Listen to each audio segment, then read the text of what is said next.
Welcome to the Palo Alto Parks and Recreation Commission meeting on Tuesday, June 23rd, 2026. I'll call the meeting to order. I'd like to start with a roll call. Okay, Commissioner Kleinhaus. Here. Commissioner Smith. Here. Commissioner Axelrod. Present. Chair Freeman. Here. Commissioner Deng. Here. Commissioner Brown is absent, and Vice Chair Wei has called in sick today. Okay, thank you. So this is the point where members of the public may speak to any item not on the agenda. So now we'll open it up for items on the agenda. If you are here in person and would like to speak, please fill out a speaker card and head to the clerk. If you're joining us on Zoom for an item that's not on the agenda, just raise your hand, the clerk will call you. And actually, due to a recent policy change, we'll hear Zoom comments at the end of the agenda. Are there any speakers? There is currently one speaker in person. Okay. So Doug P., do you want to come up?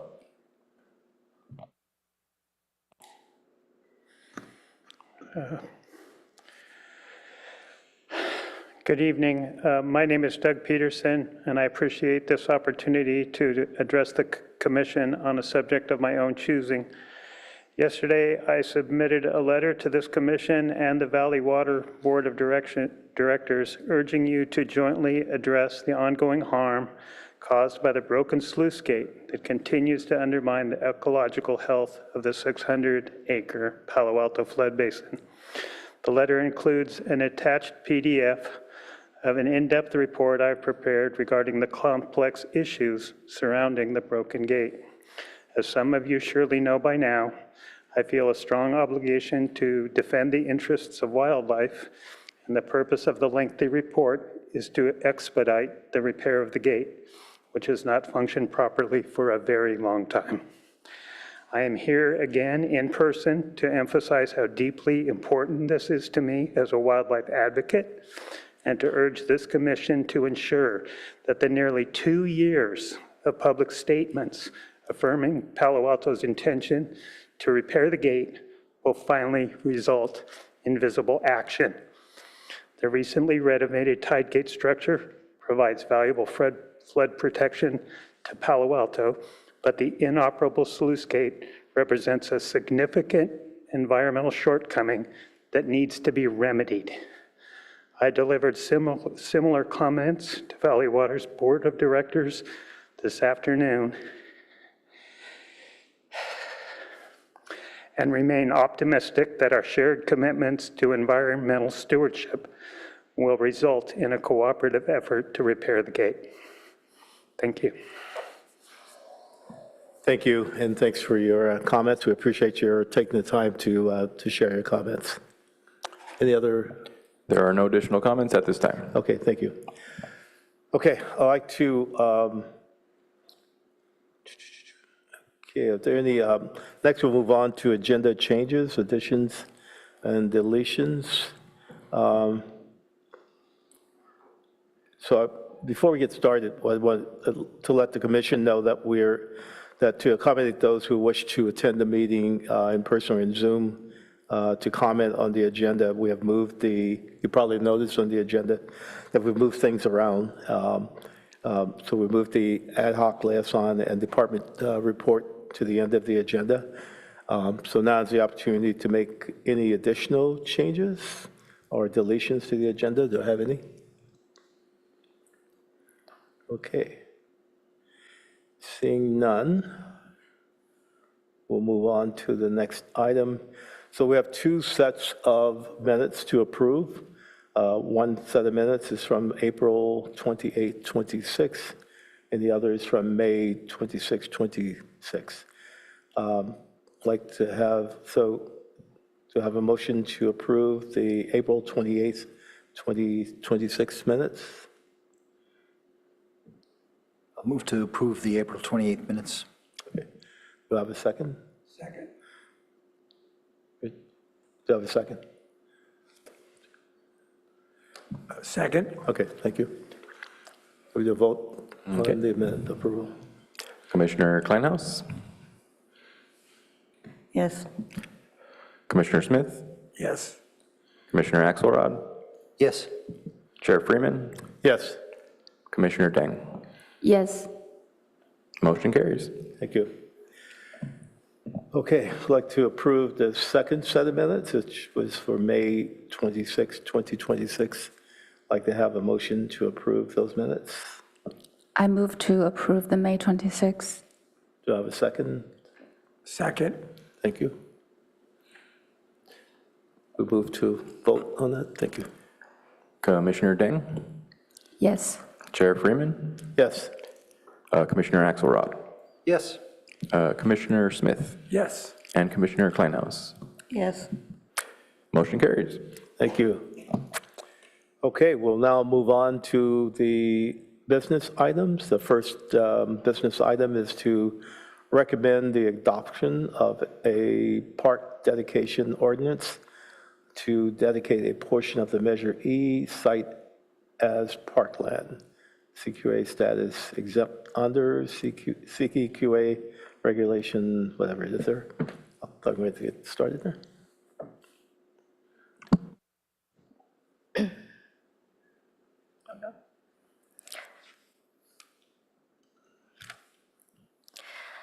Thank you.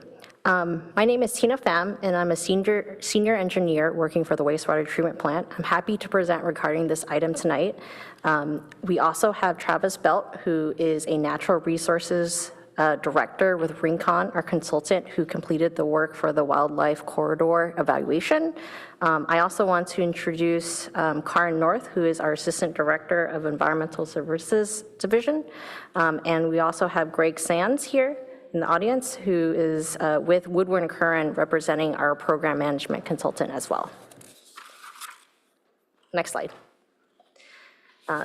So here we have our recommendation as stated in the staff report. I'd like to recommend PRC consider the results of the wildlife corridor evaluation and also consider recommending to City Council adoption of a park dedication ordinance to dedicate 7.7 acres of the Measure E site as parkland. Next slide. Our agenda today includes a few different topics. I'd like to spend a few minutes to talk over Measure E background. Then I'll talk about the regional water quality control plant and what we do for biosolids currently. Then I will briefly go over the biosolids alternative evaluation completed this year. Then I'll turn it over to Travis, who will talk through their firm's work on wetland wildlife corridor evaluation. Next slide. Before we get into it, I'd like to point out to the commission where our wastewater treatment plant is. In this figure, you'll see a red circle with a yellow star indicating its location right in the center of this photo. To the north is Palo Alto Airport and the golf course. To the west is an office park. To the east is the Palo Alto Baylands, to the southwest is Renzo Marsh, and to the south is Bixby Park. And so that is, in that direction is where the Measure E site is. Approximately 10 acres adjacent to our wastewater treatment plant. Of that, 2.4 acres is roughly relatively flat terrain, while 7.7 acres is on a slope hillside adjacent to Bixby Park, which is a closed landfill. Next slide. And the next slide again. So this slide here, I've included to describe the key objectives and features of Measure E. Just to give you some history, in November 2011, residents of Palo Alto approved a ballot measure to undedicate and remove approximately 10 acres from parkland. The main objective was to provide a reliable long-term solution for organics, which there are 3 types: biosolids from wastewater treatment, food scraps, and yard trimmings. Another goal was to reduce landfill disposal of these 3 waste streams and their associated greenhouse gas emissions. Another objective, which has thankfully already been completed, was to allow Palo Alto to phase out its existing incinerators used at that time to treat biosolids. So at that time, it was the largest carbon source emitter in the cities. After 2019, when the wastewater treatment plant was able to build our solids dewatering building, we were able to decommission these incinerators and began off-hauling biosolids. And so that was completed even though Measure E land was not used at that time. Some other key features of Measure E is that the 10 acres had very specific approved uses for them. Basically, treatment of the 3 waste streams that I described. If the city wanted to do anything other than to treat those 3 waste streams, then another ballot measure would be required. Measure E also did not specify any specific technology, and it did not obligate Palo Alto to build within any specific time frame. It did say, though, at the end of the 10-year period, which has since passed, council could rededicate the 10 acres, but it did not require council to do so. Last thing I want to mention in this figure here you see, which is also the same figure in your attachment C in your packet, is that, as I mentioned, 2.4 acres right adjacent to the wastewater treatment plant is relatively flat. 7.7 acres is a former landfill that has been capped with roughly 4 feet of soil, and it also contains an extensive network of groundwater monitoring wells, removing landfill leachate and methane as part of the regulatory compliance practices to maintain a closed landfill. So staff have determined that the 7.7 acres does not really make sense to build any potential facility on these 7.7 acres. The current conditions limit any sort of grading, structural loading. So we basically want to minimize as much subsurface disturbance in this area as possible. And so you'll see later again, but staff will recommend 7.7 acres of this area be rededicated as parkland. Next slide. So there's a lot to the slide. I wanted to include this slide here to show that this item has been brought up to PRC and council several times. And this slide mostly focuses on 10 years after the ballot measure has passed. Back in 2021 and 2022, staff from multiple departments, including Public Works, Utilities, Community Services, and Planning and Development Services, coordinated together to see if partial or full dedication of Measure E site as parkland was feasible, possible, or advisable. Ultimately, PRC in October of 2022 recommended dedication as parkland after several discussions with city staff.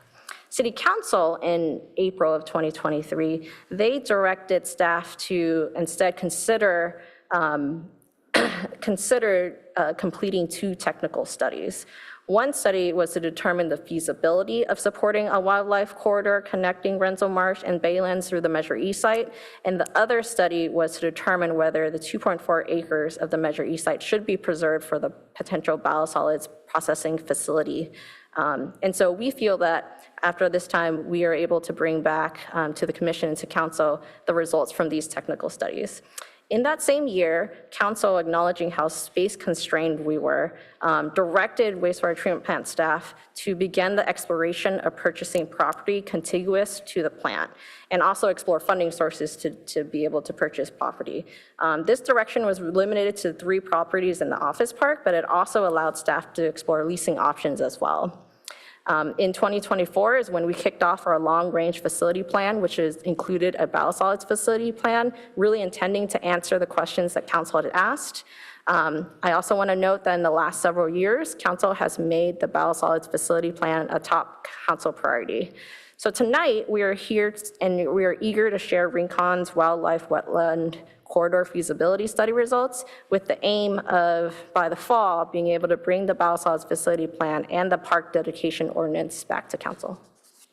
Next slide. All right.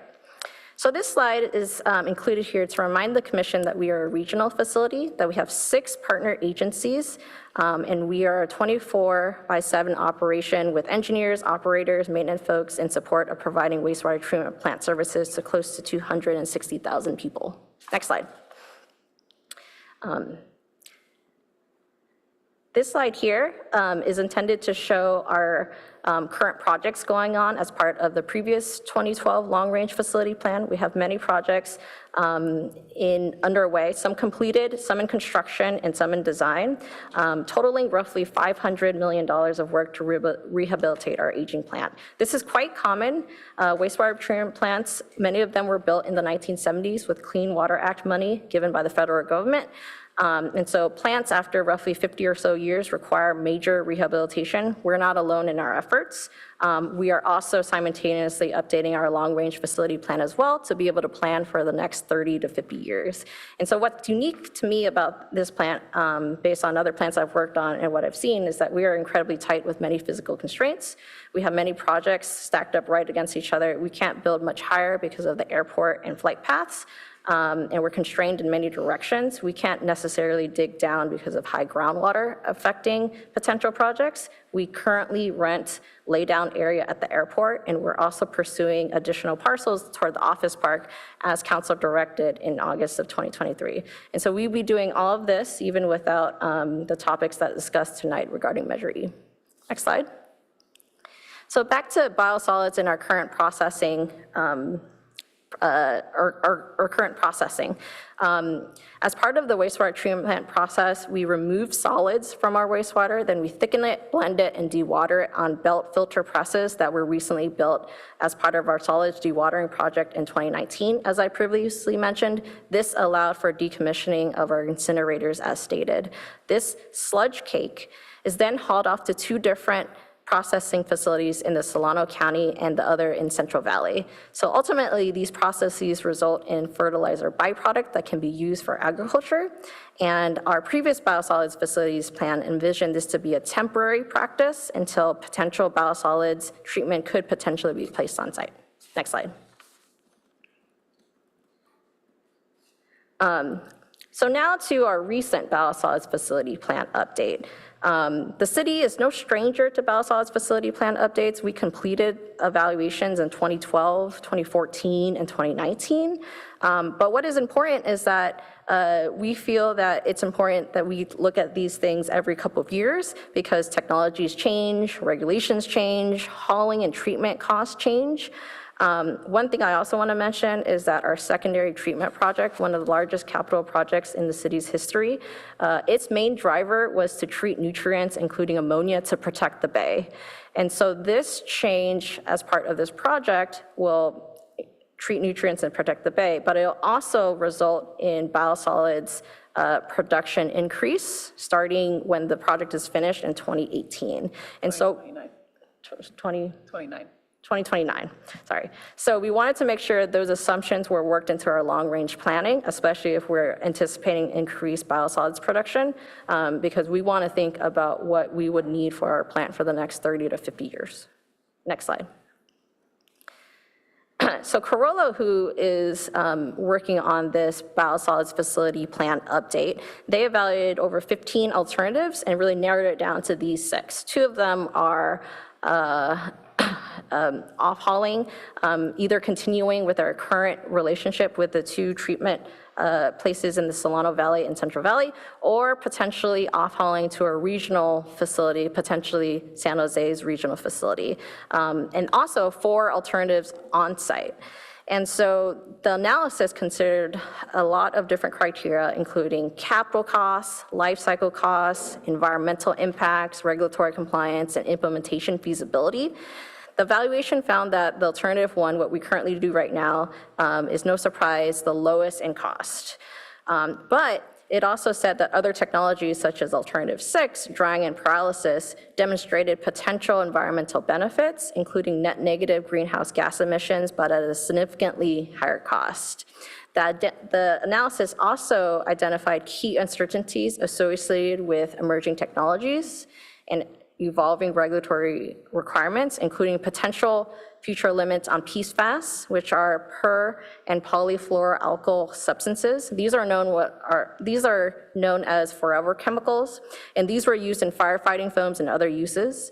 There are several states that have biosolids treatment standards related to PFAS, although California does not have such regulations yet. We are working very closely with our consultants to track them as we may need to change our treatment processes if these regulations come into place. Next slide. One other thing that the analysis highlighted to us is siting and space concerns were very, very important. So there's a lot on the slide. I don't want to point out everything. Just know that we are trying to very carefully plan for our future, including both future liquids and solids treatment needs. This slide really highlights both. And so first thing I wanted to mention is in Carrillo's analysis, they concluded that a 20-foot setback, as you can see in yellow, would be needed to continue the practice of providing landscape screening from the outside. And also, as you've noted, we're very tight on the site. We want to reserve space for both liquids and solids treatment and plan for the future. So there could be a very likely situation where in the future, if offsite management costs increase dramatically, we would need to build on-site anaerobic digesters, seen here as tanks number 1 on the Measure E site. And then, if future PFAS regulations required pyrolysis, then the city would also need to reserve space for both. And so this would need to happen in the future when pyrolysis could become an established technology. The only way to fit both on site would be to place some of the solids processing in the Measure E area and some adjacent on site, as shown here in purple, in order to meet our future needs. And we feel that this would align with some of the land uses as Measure E allowed, because only biosolids processing would be placed on the Measure E site. Next slide. So ultimately, to sum up the biosolids treatment recommendations, is that our consultant has recommended that we continue current operations, but we maximize for future flexibility, because things will change, technologies will change, and we need to track PFAS regulations, offsite partnerships, and technology development, just in case. We should also be ready to take action as necessary in the future. As our consultant has told us, there's not that much time. Once regulations are in place, agencies will need to comply to meet those needs. Next slide. So as mentioned before, this is our initial recommendation for Measure E, to reserve a portion of it for potential future biosolids processes, especially if future PFAS regulations go into effect. And then for the 7.7 acres, we'd like to rededicate as parkland. Next, I'll turn it over to Travis to go over the wetland wildlife corridor evaluation. Thank you, Tina. I'm Travis, Director of Natural Resources for Rincon Consultants. Worked with a team of biologists and geologists to conduct the wetland wildlife corridor evaluation in the Measure E site. Gonna just talk a little bit about it briefly today with the intent of providing some baseline information, results of the study, and hopefully initiate some conversation and open the floor up to questions. I'd like to start just briefly with sort of an executive summary of the study that we conducted. The Measure E site, the focus of our study was to determine whether a wetland wildlife corridor could provide meaningful ecological benefits between Emily Rensel wetlands and the Bayland Harbor Marsh.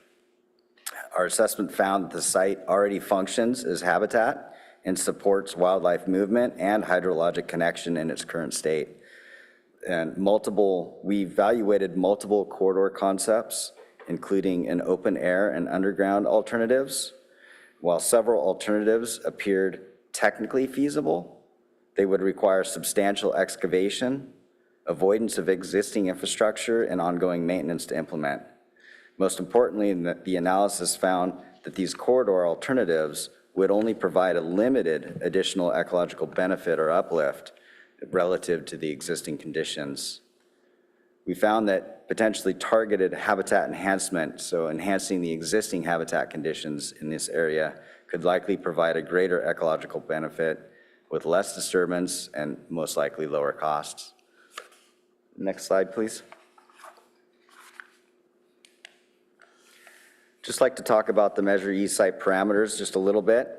The conceptual corridor site is the footprint of the potential wetland wildlife corridor that we evaluated, and that's the sort of small yellow rectangular elongated polygon there.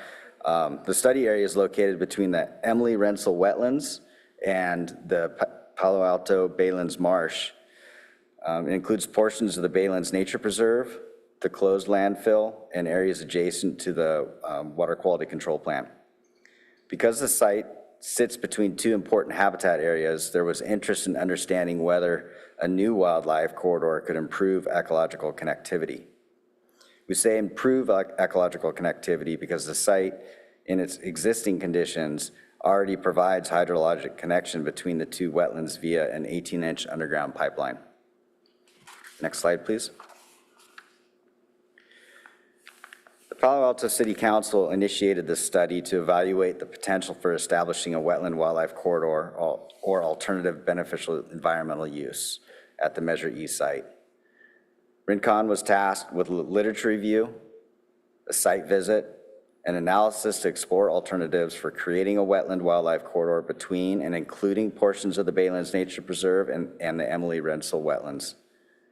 Our role was to evaluate that concept using field observations, biological assessments, excavation assessment, hydrologic evaluations, and a review of site constraints to determine whether a corridor would meaningfully improve ecological outcomes. Field surveys were conducted on November 13th and 18th in 2025 and included general site reconnaissance, wildlife observations, vegetation classification, and hydrologic and topographic evaluations. The corridor design alternatives we explored included the open air options. There was 2 of them, an open channel, which would be sort of a trapezoidal, likely mostly straight channel, and a wide wetland swale, which would be a more meandering, wider channel, and then 2 underground options, which included oversized multi-barrel box culvert and an arch span culvert. Next slide, please. This slide just shows an overview of the site and the various constraints that we evaluated. This photo was taken during the field survey in November, on November 18th, and it illustrates the close proximity of several important features that influence the project feasibility, including the Baylands Harbor Marsh, Embarcadero Road, the Regional Water Quality Control Plant, and the Horizontal Levee Pilot Project. These existing conditions helped inform our ecological and excavation assessments and our evaluation of potential corridor alternatives. Identifying that the open air, wide wetland swale, or open channel alternatives would likely be a desired outcome, the following parameters would need to be achieved. We would need about a minimum wildlife corridor width of 100 feet for plants and invertebrates and an aquatic species, and a minimum width of about 200 feet, that's at the top of bank, is recommended for birds and small mammals. These parameters were based on a study conducted in 2008. To achieve this, it was determined that approximately 810,000 cubic feet of roughly 300 shipping containers of soil would need to be excavated to create the required hydrologic connection. Existing constraints to the corridor alternatives include the need for a culvert or a bridge crossing at Embarcadero Road to provide hydrologic connection to the Bayland Marsh, changing the Embarcadero Road drainage systems, maintaining the recently constructed Horizontal Levee Pilot Project functionality, maintaining the landfill maintenance facility, which isn't seen in the picture, it's just off to the left here, and relocating Regional Water Quality Control Plant, landfill, and park infrastructure, including a landfill flare gas main, 2 groundwater monitoring wells, a wastewater pipeline, and potable water pipelines. Next slide, please.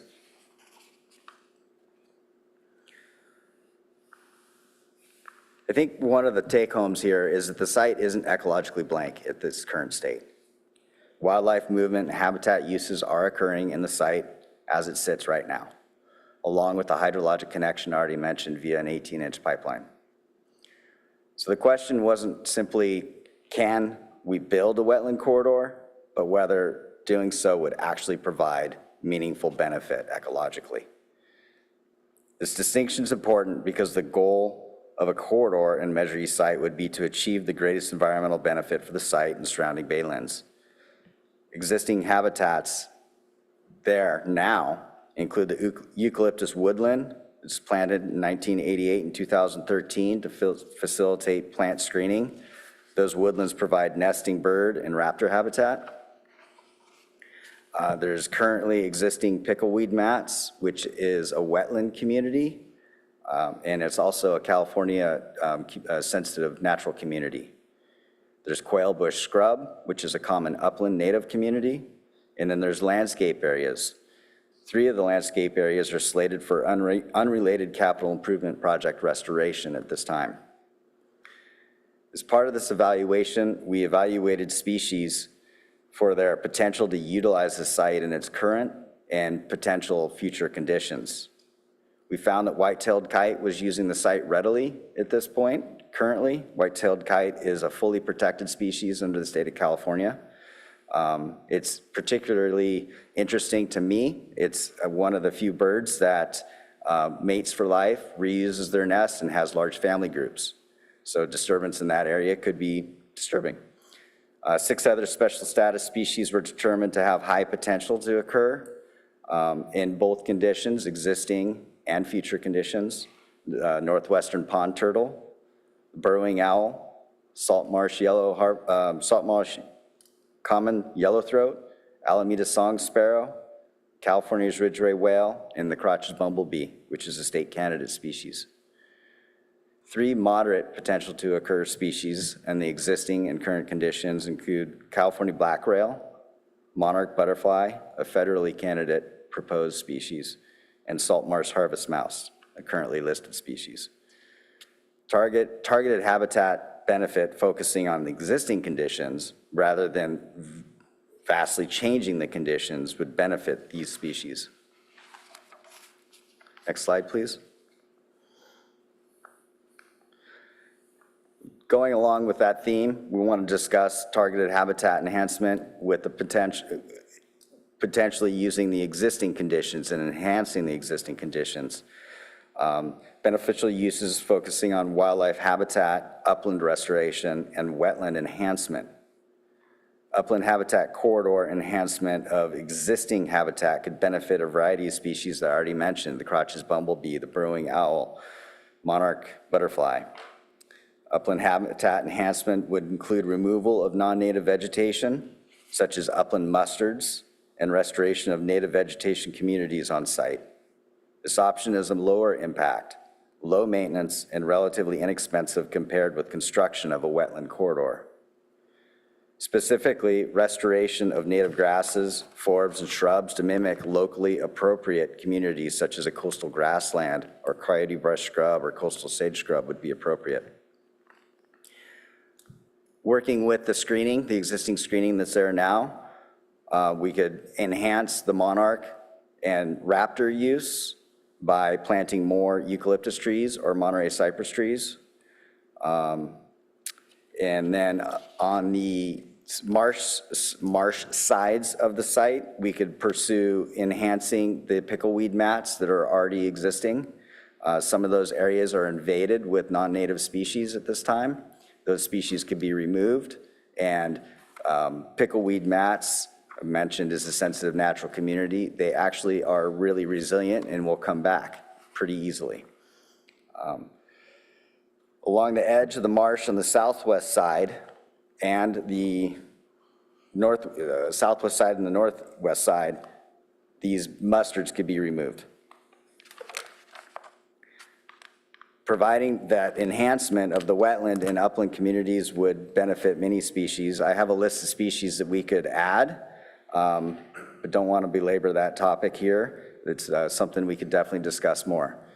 Compared with constructing a wetland habitat corridor, the alternative uses identified under the study would result in fewer temporary impacts to habitats and species on site, would be more feasible to construct from a regulatory and financial perspective, would not require major construction to relocate utilities or other infrastructure, which is critical to the treatment plant. It's not mutually exclusive. Could implement one, could implement all of them, could take them in little bits and pieces. It's not a huge disturbance all at once. And most importantly, wouldn't be prohibiting for future uses with the treatment plant. The site is eventually, if the site is eventually needed for additional critical wastewater treatment plant infrastructure, major demolition would not need to remove the restoration areas. Next slide, please. This slide's just basically a summary of where we've been and the findings. Where we've been, we did a field and desktop evaluations. We evaluated data from the California Natural Diversity Database, which is run and operated by the California Fish and Game, Fish and Wildlife. We studied the information planning and consultation database, which is run by the U.S. Fish and Wildlife Service. We studied species recovery plans. We utilized city-provided LiDAR data, aerial imagery, and wildlife corridor studies. We conducted 2 field visits, biological and hydrological evaluations.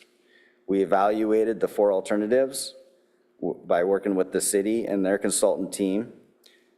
The alternatives were the open air, wide wetland swale, which ultimately would be ecologically preferred because it provides terrestrial and aquatic plant and wildlife species habitat and hydrologic conditions, but is very heavily constrained by site constraints. We don't have the width to get that desired channel. The other open channel would have limited benefit because it provides minimal aquatic and terrestrial wildlife species and hydrologic connection. And underground is pretty much mainly what exists now, but in a different configuration, would just support hydrologic connection and have very little benefit to wildlife or plants. Ultimately, we found that if pursuing a restoration or corridor project in this area, alternative upland enhancement would be more suitable for the site. At this point, I'd like to hand it back over to Tina. Thanks, Travis. Next slide. So I'd like to bring back to the commission our initial Measure E recommendations after sharing some of the preliminary technical recommendations from those 2 studies that council had asked us to look into. So again, we'd like to reserve 2.4 acres for potential uses regarding biosolids processing. And the 7.7 acres we'd like to rededicate to parkland. Next slide. This slide simply summarizes, next slide. This slide simply summarizes the park dedication ordinance, which includes the 7.7 acres. And then last slide is our recommendation again. Thank you.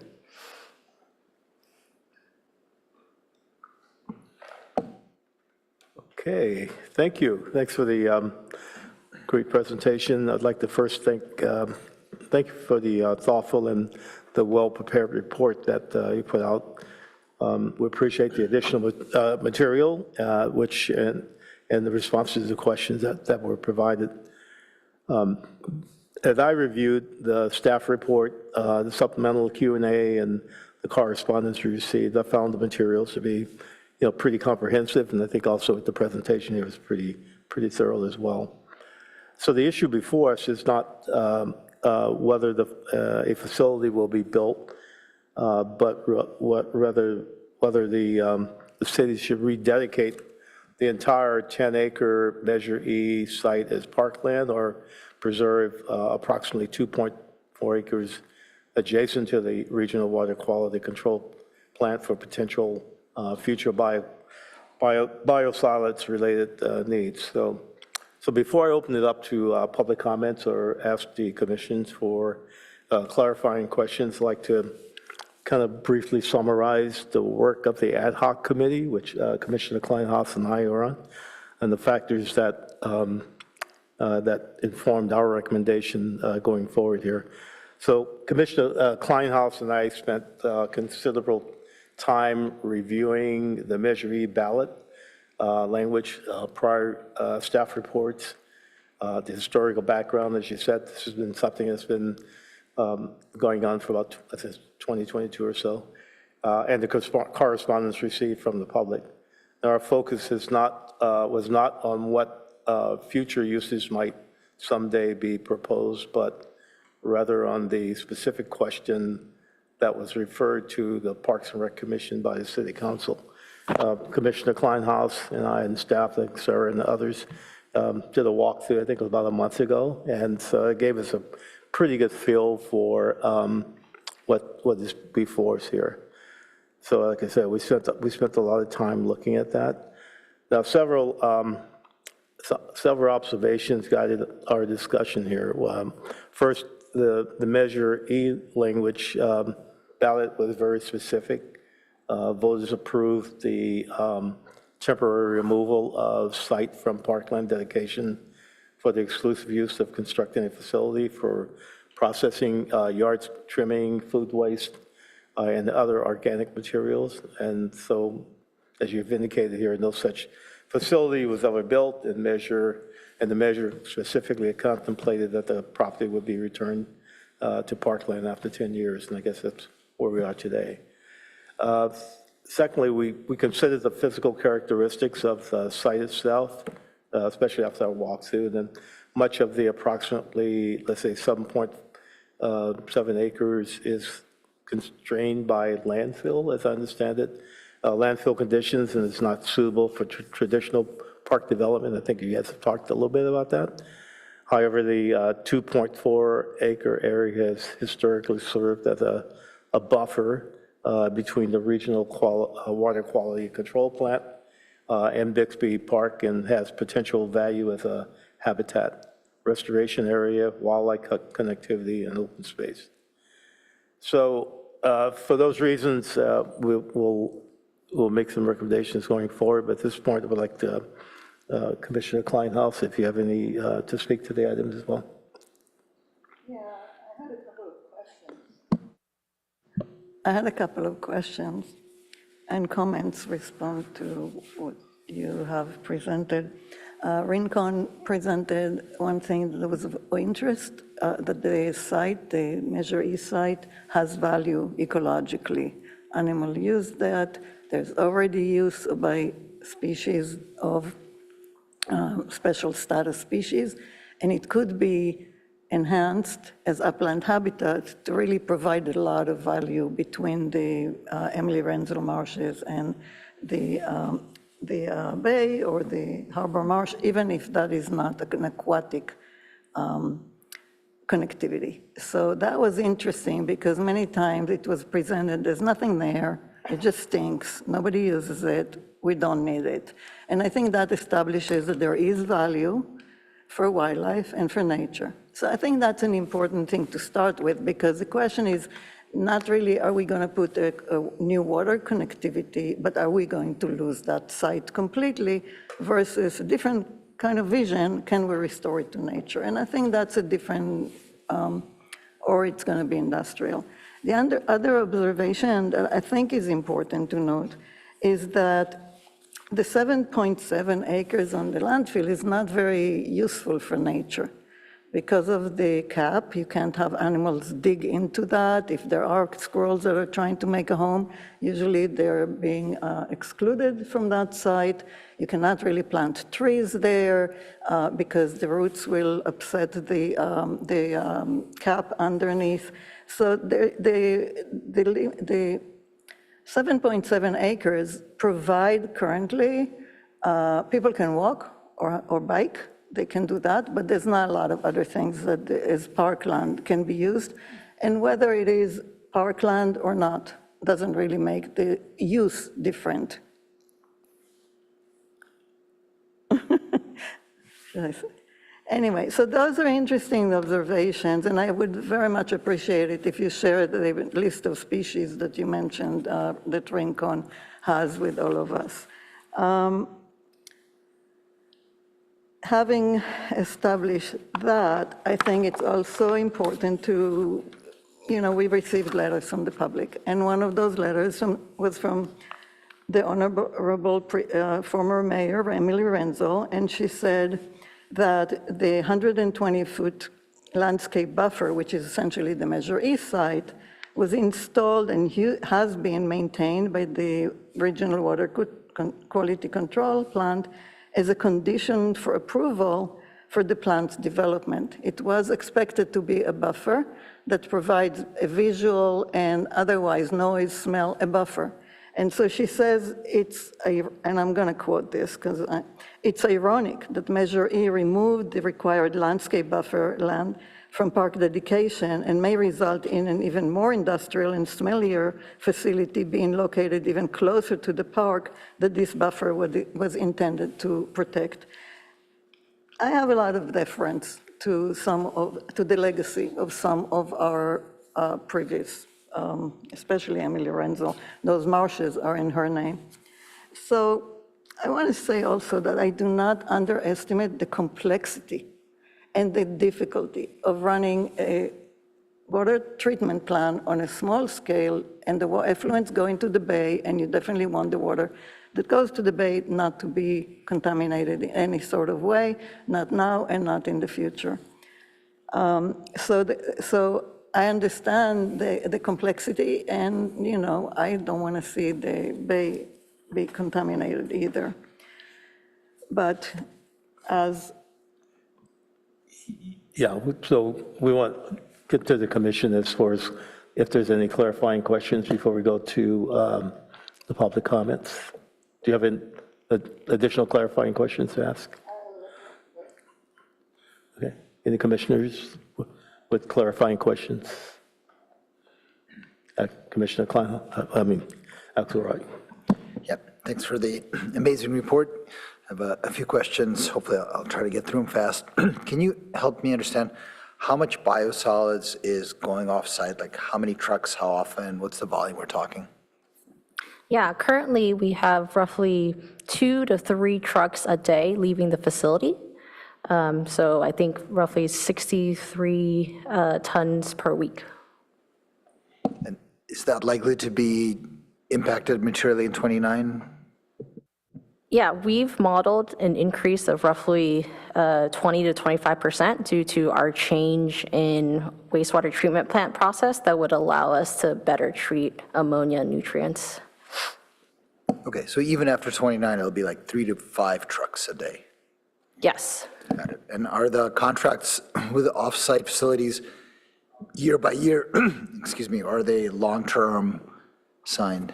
From what I know, we may have recently renewed the contracts in the last year. Potentially Karen North can answer that better. Sure. So the contracts there's 2 contracts. There's one for hauling off the solids, and then there's also a contract for the 2 processing facilities. The challenge for us is we managed to get 5-year contracts in place, but that was before AB 218 went in, which is going to flood the market with biosolids because there's no more. The Senate Bill AB 218 basically made it so no biosolids cannot be used as alternative daily cover in landfills.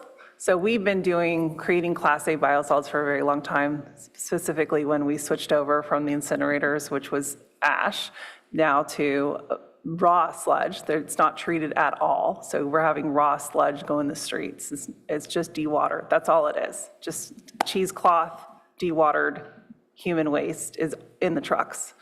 Then that was to buy us time to figure out if technologies had improved and changed, which is why we've done the biosolids facility plans updates so frequently, because technologies are rapidly changing and evolving.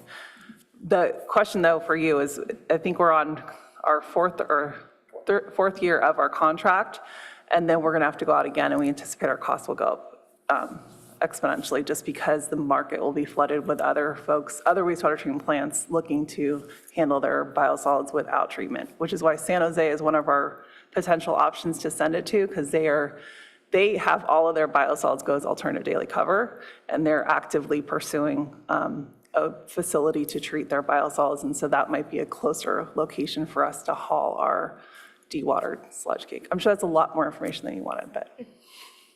No, that was helpful. Thank you. If I can just add, our consultant has also let us know that there are certain triggers that would cause us to relook at all of this again and do another biosolids facility plan. One of the triggers would be if the cost to treat and off-haul the biosolids would double, that would really change the analysis and have us look at on-site treatment sooner than not. Okay, thank you. I have a lot of other stuff, but I'll let others ask. Thank you for that. Yeah, I was going to kind of remind me of you indicated that the potential need for 2.4 acres, maybe 15 years or more in the future, and it's dependent upon regulatory requirements and operational needs. I think you just talked about a trigger, so I was asking what would be the additional context regarding the likelihood that this land would actually be needed, and what specific circumstances would trigger that need? Yeah, so that's something we're still investigating and finalizing a part of our long-range facility plan and our biosolids facility plan. Our consultant is trying to help us with an implementation plan from this point on, because they've recommended off-hauling, but we can't potentially do that forever. So what are the triggers? One of the triggers is costs for the existing practices. Also, we've been tasked to continue to have a pulse on the changing technologies. Pyrolysis, one of the technologies that could treat PFAS on-site, is constantly changing and evolving, and so that's something we're tracking as well. If costs for that potentially decrease, or if the efficiencies increase, then that could be something attractive that we'd want to jump on faster. Also, we are tracking regional changes and partnerships, as Karen North had mentioned. You know, if San Jose is able to take some of our sludge, we would jump at that, and that would change some of our calculus for what we plan to do in the future for our biosolids facility plan. Okay, Commissioner Kleinhaus. So I attended and actually watched again the presentation from February about the different options that you were looking at. And it seems like the main motivation for keeping the flexibility with the Measure E site is really the PFAS and liquids, whereas for the biosolids, it is possible, maybe not comfortably, but possible to accommodate the biosolid facility on the existing footprint.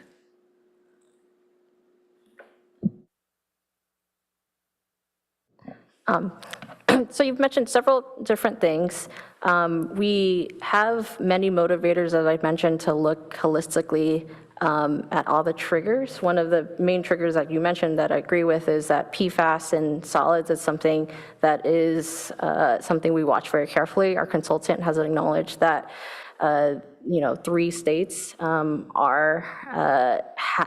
enacted PFAS regulations that require wastewater treatment plants in those states to do something else, whether they want to truck their biosolids out of state or treat on site. It's really caused a change in how those wastewater treatment plants deal with their biosolids. We're not there yet because California has not required us to do so, but that is on the horizon. So that's one of our main motivators, and to reserve some space on site to have that flexibility. I did want to add just a little bit. So we have been there for almost 100 years, the treatment plant. So our partner with Stanford is, I think in 2 years' time frame, is going to hit 100 years, but we've been around forever. We can't relocate this sewage treatment plant. We also are sandwiched between lots of sensitive habitats, which we also are there to protect. If you notice, we built the horizontal levee. So we are the true stewards of the environment. We have been working there and trying to figure out how to remove contaminants, make sure contaminants are not entering the South Bay.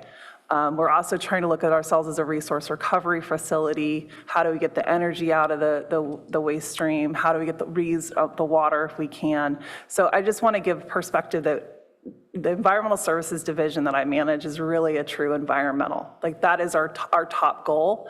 So this is, council asked us to look at, just to remind us, to look at what can we do? So this is why it's taken us years, because updating a long-range facility plan to look out the next 20 to 50 years.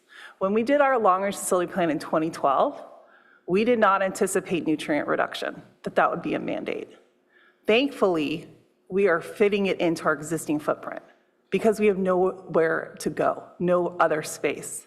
And our biosolids, we were asked to do it for our climate action plan goals to reduce our greenhouse gas emissions. But all we've done is buy ourselves time. We anticipate, I'd say in the next 30 to 50 years, we will have more regulations that we have to comply with. So all we're trying to do is, we're not saying we have to do it right now, we're just trying to keep our options open. Because what keeps me up at night is if we have raw sewage in the street, or we're discharging things that we shouldn't be discharging in the bay. Because my ultimate goal is to protect the environment. So we're not saying that either way decisions, we're just telling what our council asked us to do. We can do a wildlife corridor, which is great, keep it as existing, and hopefully we don't need it. But, and then can we fit everything within the fence line? I don't think we can in the next 50 years. And that's what we were trying to look at, because we don't know what in future regulations are gonna hit us. So that's where looking at liquid processing and biosolids, and this has been a ton of work. So to try and figure this out, imagine a very small parcel for 236,000 people, and that's continuing to grow. So, and trust me, I love the Baylands. This is why I worked there for 25 years. It's my favorite place to be. One of the things I learned in one of the meetings or answers was the other states that have standards for PFAS, their standards are higher than our PFAS. So if California follows them, then we would be totally within the boundary and not have to do very much. I'm not saying it's not likely or possible that they'll come up with better regulation in Palo Alto. But I think what I'm trying to say is we don't know what is needed, how much of this land is needed, and the time that we don't know what is needed is 15 or 20 or 30 or 50 years. And meanwhile, that land has been degraded, it's been used, even the plantings that were there have not been taken care of, and it's held sort of like, yeah, we'll just use it when we need it. And I don't see why it can't go back to parkland, be restored as an upland habitat, just like Rincon highlighted. And then should the time comes when you need some or all of it, the voters will understand, like, they will. And meanwhile, Measure E was really temporary. It said, let's look at what we can do. We have 10 years, we look at it. It's been more than 10 years. And now it's like, oh, let's just consider a permanent or indefinitely. So I'm not underestimating the issues that the water pollution control plant is facing. But our charge is the parks, right? And this area, anyway, I'm not sure, this is not a question. All right. You said that you've looked at the purchase of the, I understand the need, why there's asking about the 2.4 acres, but you also talked about the purchase of property contingents to this site. Can you give us kind of an update where that's, because some of those buildings I know are empty, and maybe they were looking at getting rid of them and so forth, so you kind of... So we've been looking at purchasing adjacent parcels for almost 20 years. So, and acquiring land within the city is extremely challenging. Thankfully, our council directed us to work on that. We are actively pursuing that. We can't talk too much just because it's in negotiations, but that is more to move bodies and people off the site for safety and for construction. And so we have that space availability for the liquid side that we're currently updating right now from our 2012 master plan. We also are trying to figure out where to house everybody, because our facility is, as Tina alluded to, is a 24/7 facility. And so when there's a large storm event, we have some operators that literally spend 2 to 3 days straight there if they are trying to maintain the site and keep all the water going through. So our wastewater is on average about 20 million gallons, but when there's a big storm event, we can go up to 60. Yes, 60. We are dry weather, 39 MGD, million gallons of water per day, and we are permitted for wet weather up to 80. So it just gives you a perspective of the volume of water and the population that we're serving. We are thankfully out of sight, out of mind, and usually hopefully out of the papers, which is our goal, right? But just to give perspective of what we're dealing with when there's a rain event. So that's why we're trying to get the people off the site so we can contain preserve those 25 acres as much as we can for liquid and future process needs. But, the next 100 years, who knows what's going to happen for us. Yeah. Okay, thank you. I have something to add. Agree with Car North. I also want to add that the consultant that did the biosolids facility plan thought very carefully about how to fit everything on site. And so the office space would not be ideal for solids treatment because it's quite far from our existing aerators, clarifiers, and dewatering building. The north side of the site and also where Measure E, the 2.4 acres is, would be much more ideal location from a process perspective where the piping would need to go and start on the site versus where the office park is. That being said, purchasing is still something that council directed us to do, and we will continue to do so to get bodies off the site and more space for workspace planning and parking and employees. We are also renting space from the airport for a lay-down area for our construction because we do need space to put equipment, pipes, and so we are doing that now and will continue to do so. Okay, thank you. Commissioner Axelrod? I'm just trying to figure out what are the odds of us needing those 2.4 acres in the next, say, 20 years? Like, I really appreciate the perspective that you have that's really long-term. We don't know what's going on. But just back of the envelope, we're doing like 5 trucks a day. Even if the processing costs double, the payback for doing a project like this is probably in the decades. Am I wrong?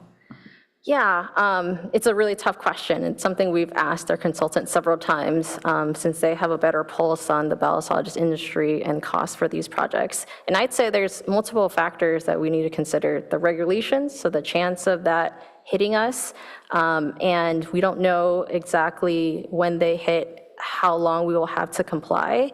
And when typically they are established, all the wastewater treatment plants in California would have to meet them as well. So it's almost a race to build some of that infrastructure that's needed, which makes it even more difficult.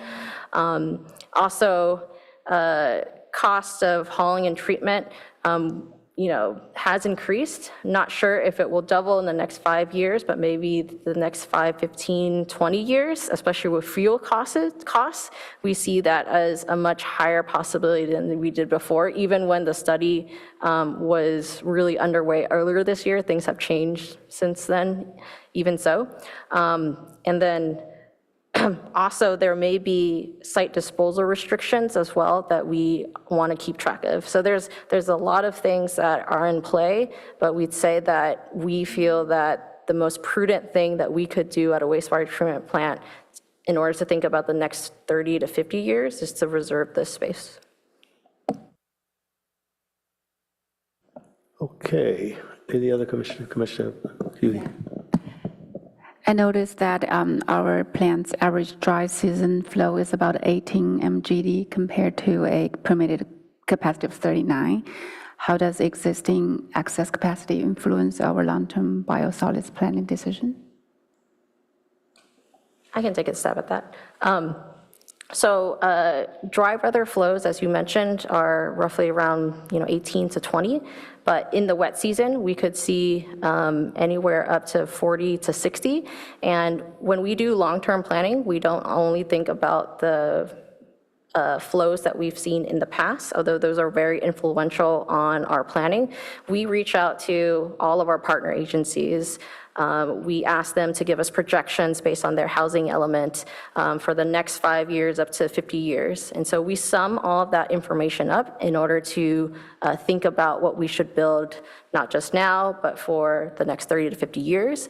And so over the 50-year timeframe, we feel that the 80 mgd capacity may be sufficient, but it's something we want to look at again in 10 years. In 10 years, with different population projections, we may want to think about increasing our capacity in order to meet future needs.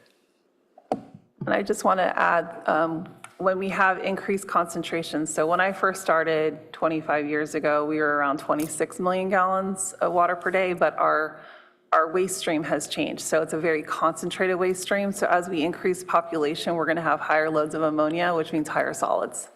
So we may get less water coming in, but it's going to be a more concentrated water. And so the solid processing, which is we don't process at all, we just dewater and haul out, that's going to continue to increase over time. And so that's something that we also we're trying to model, but it's challenging, especially because we're in the middle of a secondary process upgrade, which will increase our solids after that gets completed in 2029. And then on top of that, we're also trying to model what is the population change and demographics going to change in our service area. And so it's not a perfect science, but we just don't know everything. But we know that our solids are going to go up. Definitely in 2029, our solids will increase significantly when the secondary process is completed. Thank you. Okay. I also have a following up question about, since this facility serves several regional communities, how are we balancing our goal of the regional collaboration with other cities? Yeah, so it's a very unique partnership model that we have with the 5 other different agencies. We have longstanding agreements. I think Karen mentioned the agreement with Stanford, almost 100 years. And so a lot of these agreements are decades old, and these partners have capacity shares within our plant. And so they are very important in the decision-making process for everything we build. If we build a new capital project, or for example, the secondary treatment project, all these agencies share in the costs and our debt financing. And so we have to establish amendments to the existing agreements for every single project, and they go to these agencies' councils and our councils. We both have to mutually agree. Palo Alto owns the facility and administers it, but we definitely depend on our partners to be able to carry forth these projects and pay for the operating and capital costs for these projects. And we meet with them regularly. We actually met with them today. They are great partners in order to keep this regional facility going. Thank you so much. Thank you. Any other clarifying questions? If not, we'll move on to public comments. There are currently 3 speakers for public comments and 1 person online. Okay, go ahead. Okay, first up we have Stephen R.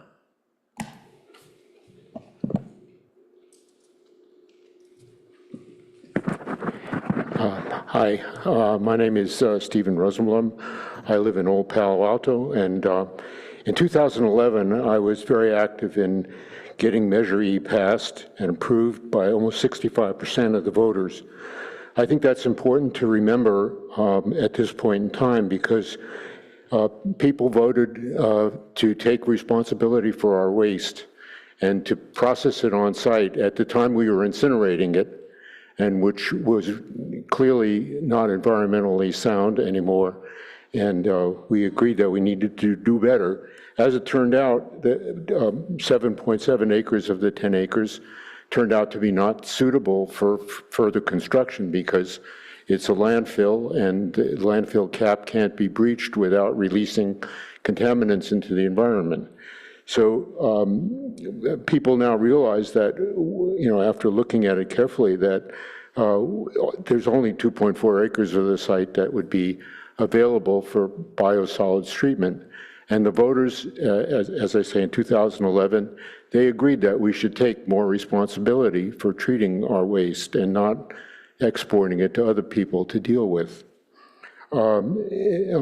Because of that, I urge the Commission to approve the staff recommendation to restore 7.7 acres as parkland with minimal soil disturbance, as the consultants have pointed out, because most of the environmental benefit of the parkland is already available by just minimal improvements to the plantings that are there.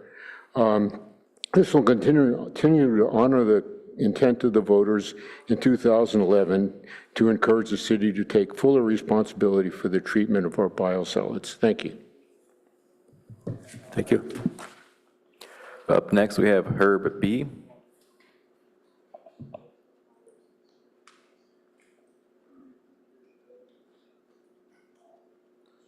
Chair Freeman and Commissioners, I believe you should recommend to the council that they dedicate the entire Measure E site as parkland. There are a number of related issues.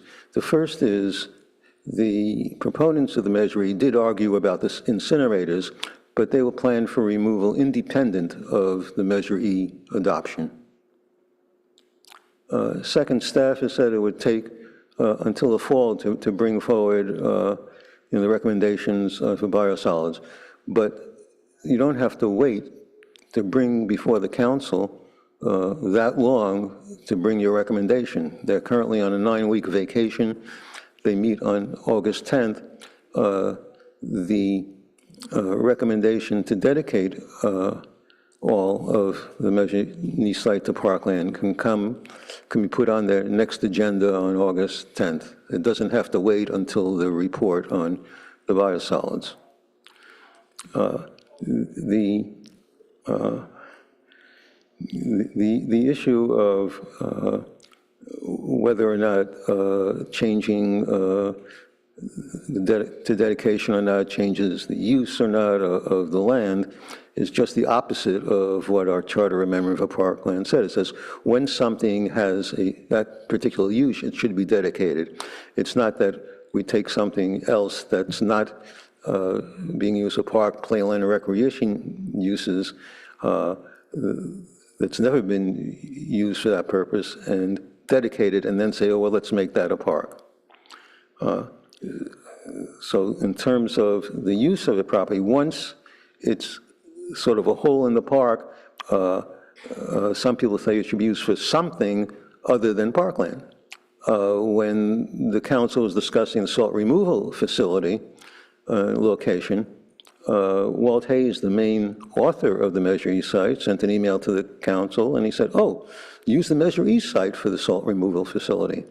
So this attitude that we should just leave it undedicated because sometimes in the future it might be needed is backwards.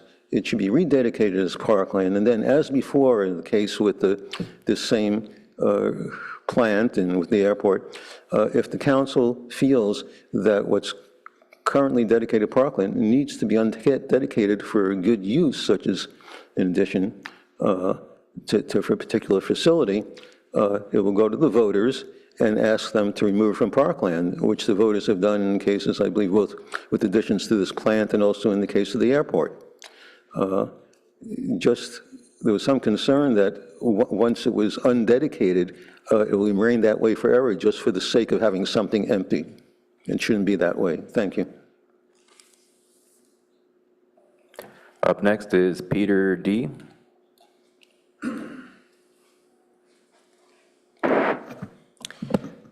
Good evening. I'm Peter Dreckmeyer, resident of Palo Alto.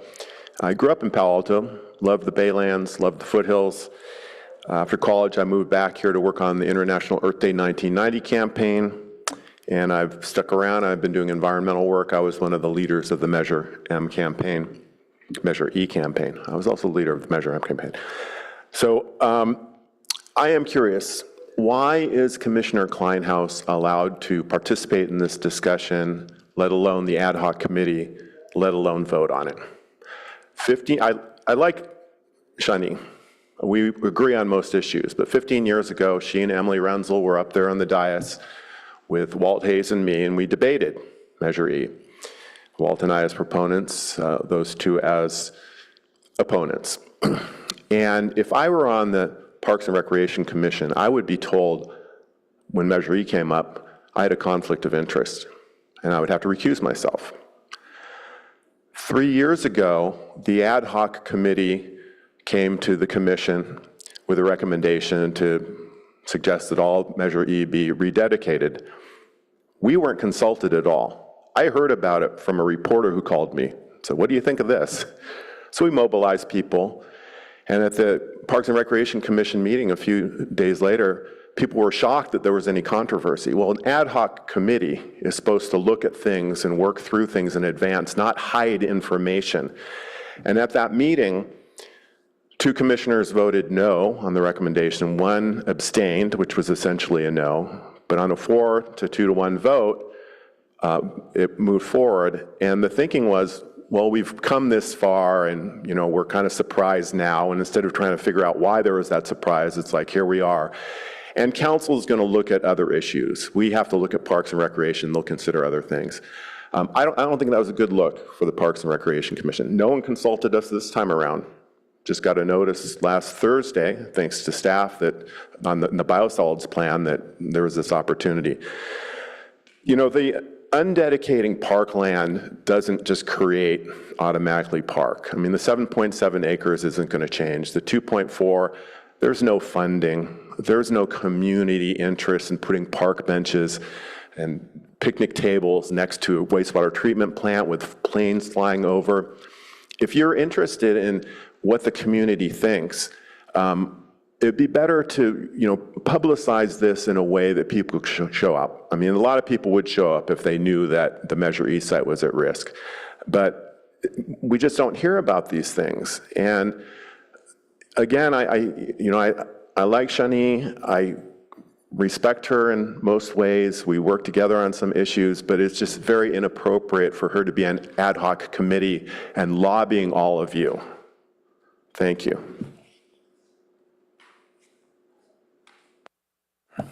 Our final speaker joining us via Zoom is Brett A.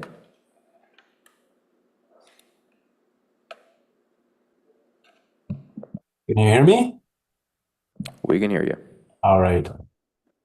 Yeah, so I would like to support staff's proposal. I've been in Palo Alto for 30 years now. I really enjoy the Baylands. I use it multiple times a week for all different kinds of activities, as well as viewing the wildlife there. And I think I, as well as many Palo Altans, are very proud of our Baylands and open space and the way we preserve habitat. But I'm also thinking that we're also very proud of our regional role that we play in processing our sewage and the concern for the environment and the impact on the ecology from our pollution. And I think staff has done a diligent job here in presenting both sides of the issue. The public has expressed in the past the desire to preserve all of this land as parkland, but it's also expressed the desire to balance that against our need to limit the pollution that we are burdening others with. So in a sense, there's biodiversity value in preserving this land as parkland and a preserve, but there's also ecological value in doing what we can to prevent our pollution from leaving our city and exposing others.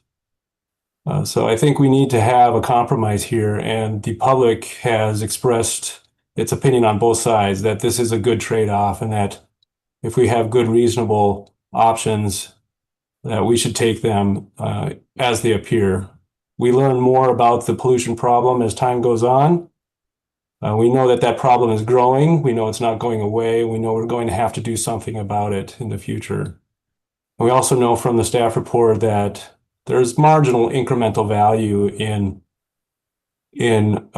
developing the ecology on this small piece of land. So I think we're achieving with the staff report a very good and judicious balance of interests here, and keeping our options open to do the right thing, I think, in terms of managing our own pollution. Thank you. There are no more speakers at this time. Okay, thank you, everyone who spoke this evening. I appreciate the thoughtful comments and perspective that have been shared. At the moment, I'd like to go ahead and see if there's any commissioners who have any additional questions. I'll start with you, Commissioner Ding. Commissioner Ding? I don't have any other questions. Which is Commissioner Klein. Commissioner Smith. So I think where we are is that the 7.7 acres is pretty clear. We're talking about the fate of the 2.4. And I'm just going to go back to you guys, because I think you have a much better crystal ball than we could potentially have. So if you think about the costs and the risks, and you had to be a Vegas better, what are the odds that in the next 10 to 20 years we are in a situation where we want to use those? Is it like a 10%, 50%, 80%? You guys, give me a sense. It's hard to say, as I mentioned, but I would say it's probably even odds. I'd actually probably say it's a little bit higher, just based on what's changed in the 25 years that I've been here. The possibility, especially once we get the secondary treatment upgrade completed and all the competing demands that we currently have with our liquid processing. So what we're at staff level, we'll have to figure out what are we upgrading, because we don't want to increase rates too high, but also to protect the environment. And the PFAS ones are coming down.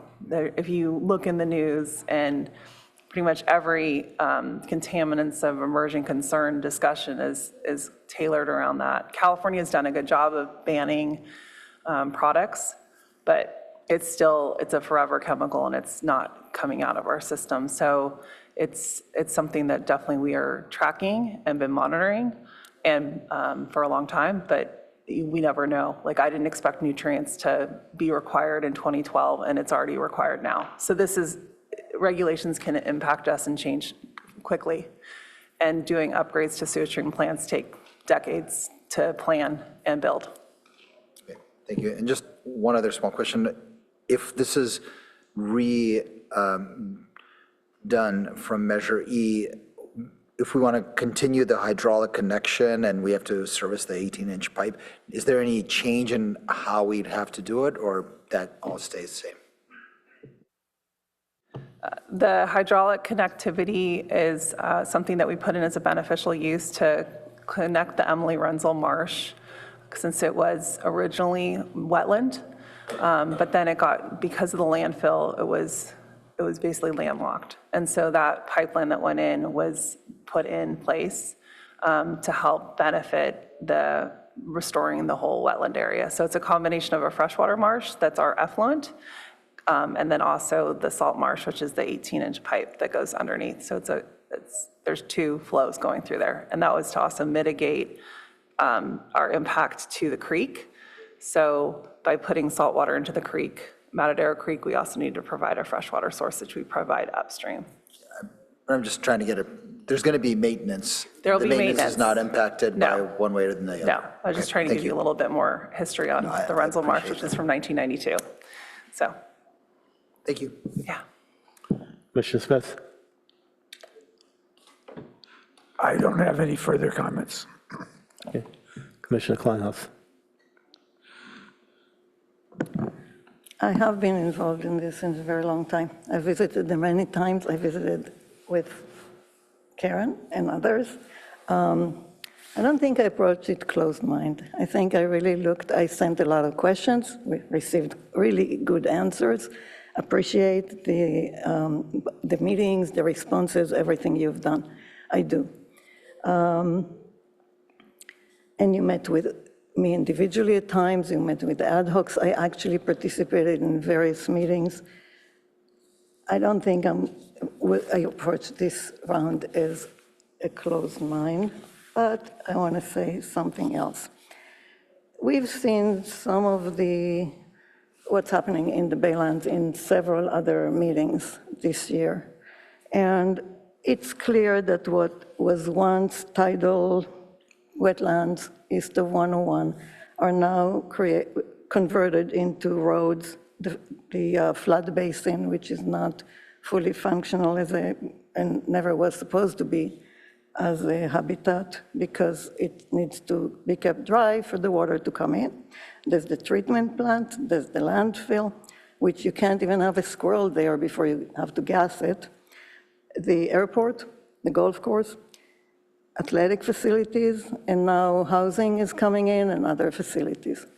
So the actually functional biological areas, wetlands and some of the uplands in the baylands have shrunk considerably, really pretty much. There are also studies from the bay that show steep declines in bird populations.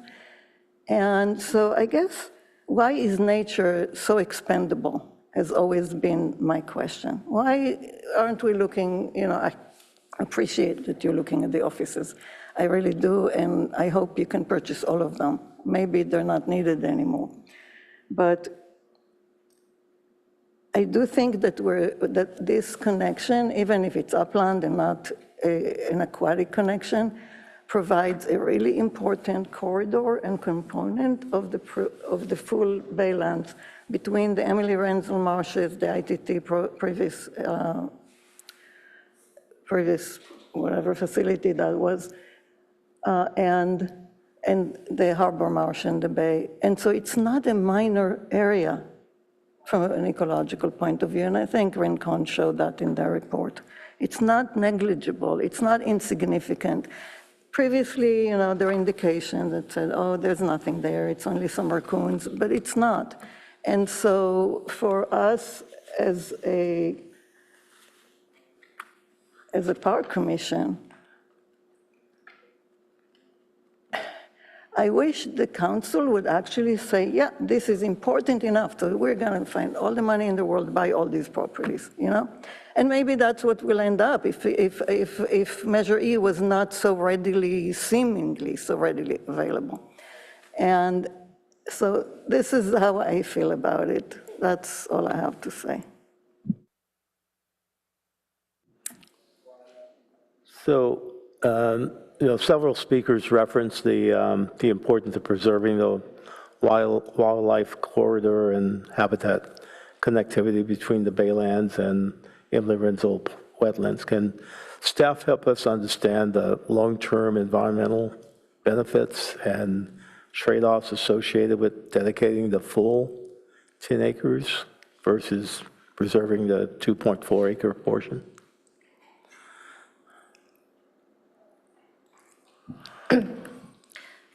So you're asking, just asking for clarification, what are some of the differences, pros and cons between dedicating 10 versus dedicating 7.7? Yeah.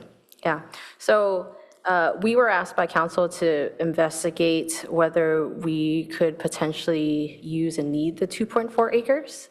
Ultimately, not much will change in the short term. As I mentioned, we don't foresee a short-term need because our consultant has asked us to continue the current practice while keeping an ear out and eyes out for certain triggers.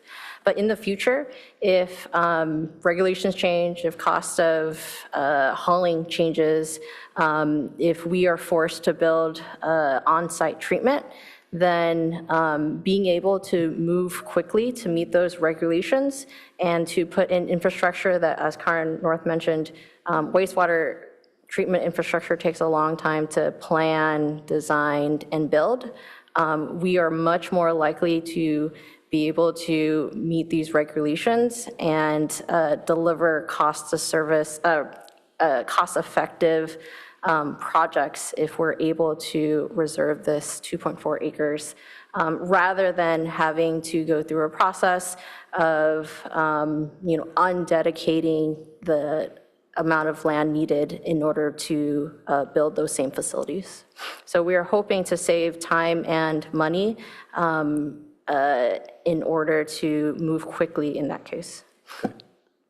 I just want to add that our goal is to actually enhance, so Tina alluded to it earlier, that a couple of our construction projects that we currently have, we're actually planning on going and enhancing the 2.4 acres, the screening.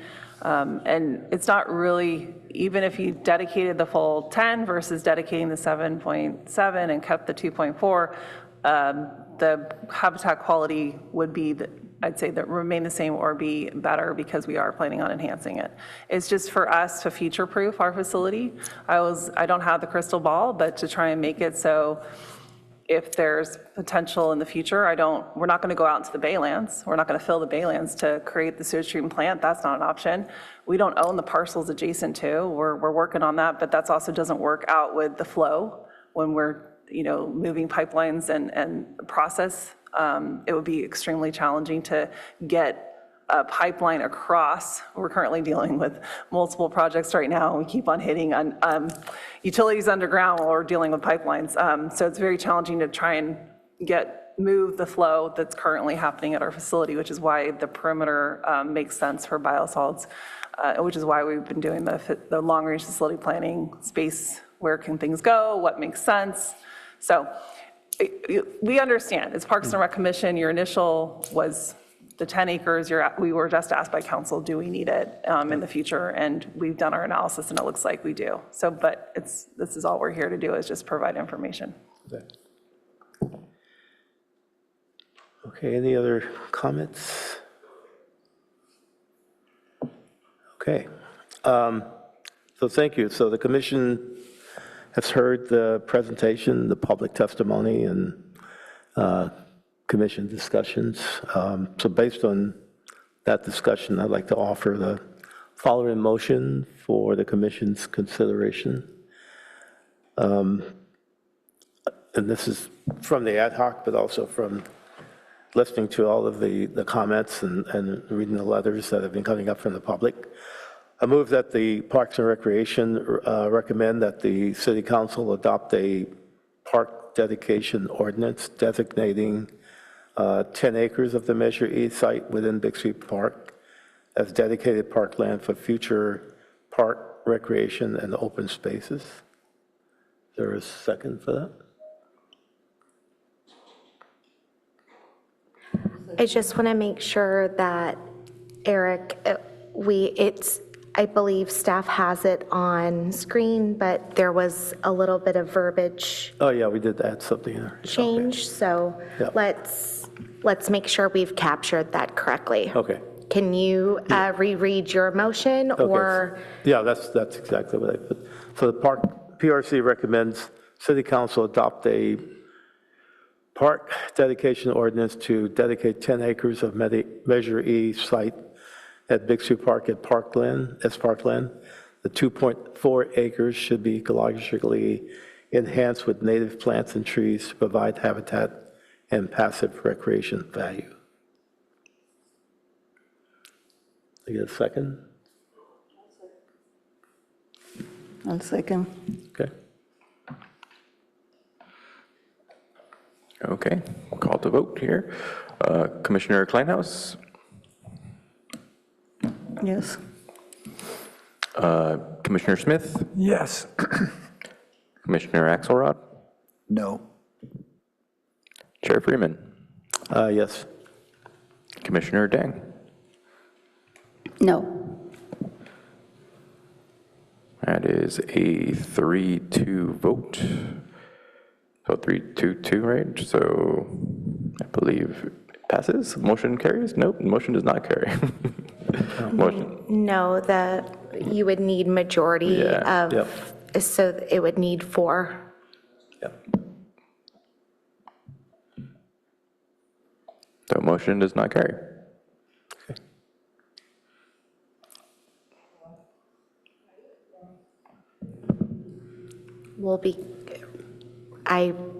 Majority, I guess, sitting present, we have a majority, but there's a total of 6 of you, and it needs a majority of more than 3. I think that you need to make sure of that, because I don't think that's true. I believe the majority is of the 5, I thought. Yeah. Sorry, there's 5 of you here. Yeah. So yes, So the 3, then the motion does carry. Apologies. I thought there were 6 of you here. Okay. Correct. Okay, so motion carries then. Okay. Okay, thank you. We'll move on to the next item. Thank you.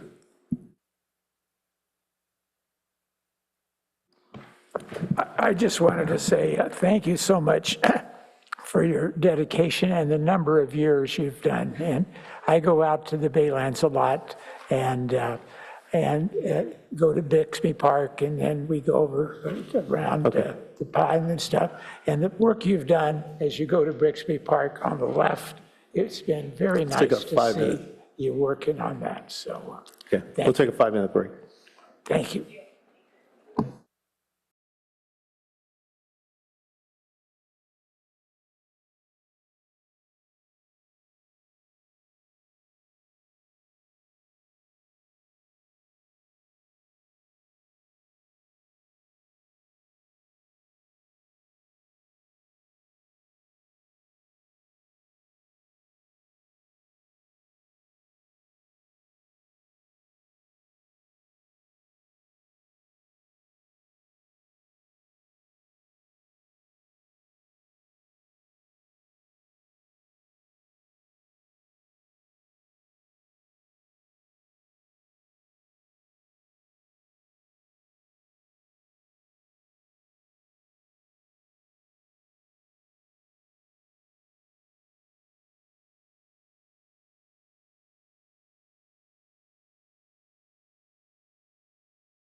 to the meeting. We'll start with item number 2 on the agenda.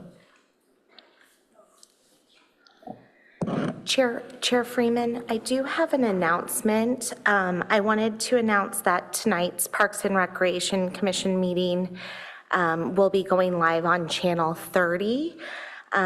This is because after the posting of the agenda, this channel was changed from 26. Okay. So just to inform the public. Okay. Thank you.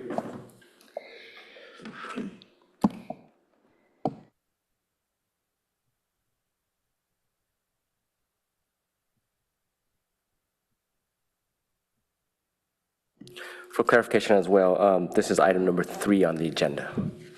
Yes. Good evening, Chair Freeman and members of the Commission. Thank you for this opportunity to present to you this evening the financial feasibility of expanding the driving range at Baylands Golf Links. I am Lam Do with the Division of Open Space, Parks, and Golf. For the study session, I am joined online by Ed Getherall, representing the National Golf Foundation. Ed will be presenting the financial study, which he and the foundation prepared. Ed has served several past roles, including Director of Consulting for the foundation. Previously, the city has worked with the National Golf Foundation on golf matters, such as the golf course design selection and development of course operator requirements. Next slide, please.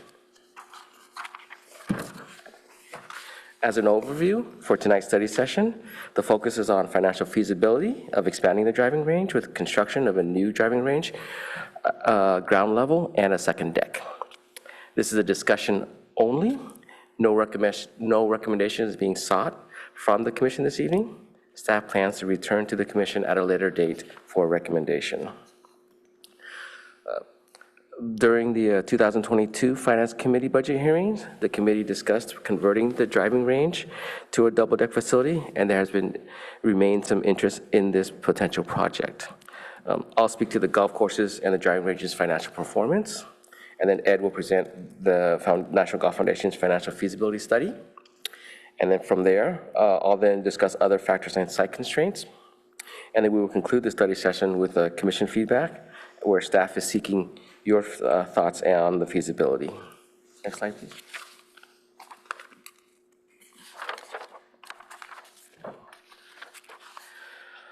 In 2018, after a 2-year renovation closure, the Palo Alto Municipal Golf Course reopened as the Baylands Golf Links. The renovation was for the full 18 holes of the course, changing it from a flat and mostly straight 18 golf holes to a link-style course with contours, mounds, and bends, and some unique features, such as a large putting green shared by 2 opposing holes. The link style has created a more challenging course with different distances, but however playable by golfers of different skill levels still nonetheless. The course was designed and rebuilt using past pattern turf in the fairways, which was selected for being salt tolerant in the bay's clay soils and its ability to be irrigated with reclaimed water as well. Next slide, please. In looking at the golf course's financial performance, since 2021, the course has performed well and is operating in the black. However, in the first 2 years, fiscal year 19 and fiscal year 20, after the renovation reopening, the course operated in the red. This was due to multiple debt service payments in the first year of operations, and then also in the second year of operations, fiscal year 20, there was the closure due to the onset of the COVID-19 pandemic. However, since those 2 years, the course has consistently operated in the black. The driving range as well has done well since 2021 with increases in gross revenue. Most recently in the last fiscal year 2025, the driving range brought in about $772,000. Next slide, please. And now I'll ask Ed Getherall of the National Golf Foundation to present their financial feasibility study. Ed, if you would take over, please. Yes, thank you, Lon. And hello, Chair Freeman and other commissioners. It's good to be with you, although a little late past my bedtime where I am, but I just wanted to preface this, Murphy's Law. I came down with an upper respiratory infection, so hopefully I'll make it all the way through, and you'll forgive me if I go to the water bottle a few times. Next slide, please. So just a little background first on National Golf Foundation. We were founded in 1936 in Chicago by the Garafis brothers, and the organization evolved into the leader in golf industry consumer research, as well as other types of research.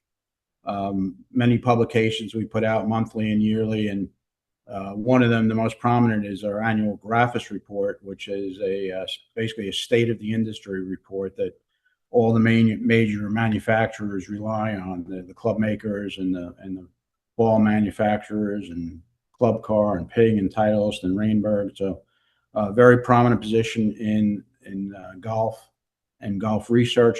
We also do custom golf facility research and consulting. That's what we're involved with. Richard Singer and myself is at the facility level. An important consideration is we're independent. We don't design golf courses. We don't manage golf courses. So even though we're advocates for the game and we like to see golf facilities do well, our goal is to give you independent reports without any skin in the game, if you will. And we far and away the municipal golf industry leader. Richard, I recently retired from full-time work last year, but at the time of my retirement, Richard Singer and I, the senior director, had over 65 years of total experience at NGF Consulting. And we have a ton of experience in the Bay Area, including, as Lon mentioned, previous work with the city of Palo Alto, worked for the city of San Francisco on and off for several decades, Mountain View, Sunnyvale, actually worked for Google, a project at Moffett Field or for Moffett Field, and also the Presidio Trust for Presidio Golf Course. Next slide, please. So this is the reason we're here, especially that picture on the left. This is the driving range at Baylands, and you'll see the picture on the left, very crowded tee line. And I'm told this is the norm and not the exception, especially during peak demand times, especially when we first started this study back in 2023. I know that the OB Sports and now the Troon folks mentioned that it's really, people have to wait to get on to practice. So certainly there's certain times of the day where it's easier, but it's very difficult to get on and practice. Okay, I'm sorry, I didn't have those three pictures in my version. Sorry about that. Anyway, the reason we're here again is to consider double decking the driving range, the feasibility of double decking the range, and adding a technology component. Now, technology can take a lot of different forms, but what we're talking about is it could run anywhere from just simple ball tracking and gaming, using one of the major vendors, or being able to play virtual famous courses like Pebble Beach, to game improvement using launch monitors that measure distance and club head speed and launch angle. So that's more the game improvement angle. So the technology covers a whole gamut. And some of the things that we did in the report, it's a lengthy report, but what we covered was, first of all, an overview of national golf trends as they relate to the potential feasibility of double decking and enhancing the range at Baylands. Of course, a local market analysis to look at with a focus on the supply demand in the driving range market, including technology enhanced ranges. A little bit on site visibility, and we also put a basic conceptual program together with some cost estimates. And finally, it tied into the market opportunity conclusions, utilization estimates for the expanded range, and the projected net incremental cash flows that will result to the city and to Baylands. And the key city objective that we were asked to take into consideration is the city wants to explore opportunities to generate incremental net revenues while expanding opportunities for players to practice as well and improve their games. Next slide, please. So as Lon mentioned, Palo Alto Muni it was a genuine cash cow. I know from prior experience in the Bay Area doing other studies for other cities that Palo Alto was always a cash cow, but it was kind of a pedestrian flat course, and it really had hosted a lot of plays. So sometimes it wasn't in a great condition. It's been completely reimagined, and it's been doing quite well since it became Balin's, with rounds up, most recently rounds up almost 6% in FY24 and up marginally again in FY25. So you're basically only exactly at 60,000 rounds. A key consideration, though, is that your average rate, what we call the average rate, that's the green and cart fee spread out or divided by all the rounds, is much higher than it used to be when it was Palo Alto Muni. So the rounds figures might not knock your socks off, although that's very busy, 60,000. But when you do it at an average rate of $70+, it's very impressive. So the total revenue has also been on an upward trajectory, and I think it's an all-time high since it reopened of 5.4 million in FY 2025. And for some perspective or context, the U.S. average, and NGF tracks these things, the U.S. average for an 18-hole public course is 1.5 million in revenue. You're almost reaching that in net profit. So Balin's is doing terrific. And we talked about, or Lam talked about the range trajectory as well, reaching about 772,000 in FY25. And I believe it's on pace in FY26 to meet or exceed that number by a little.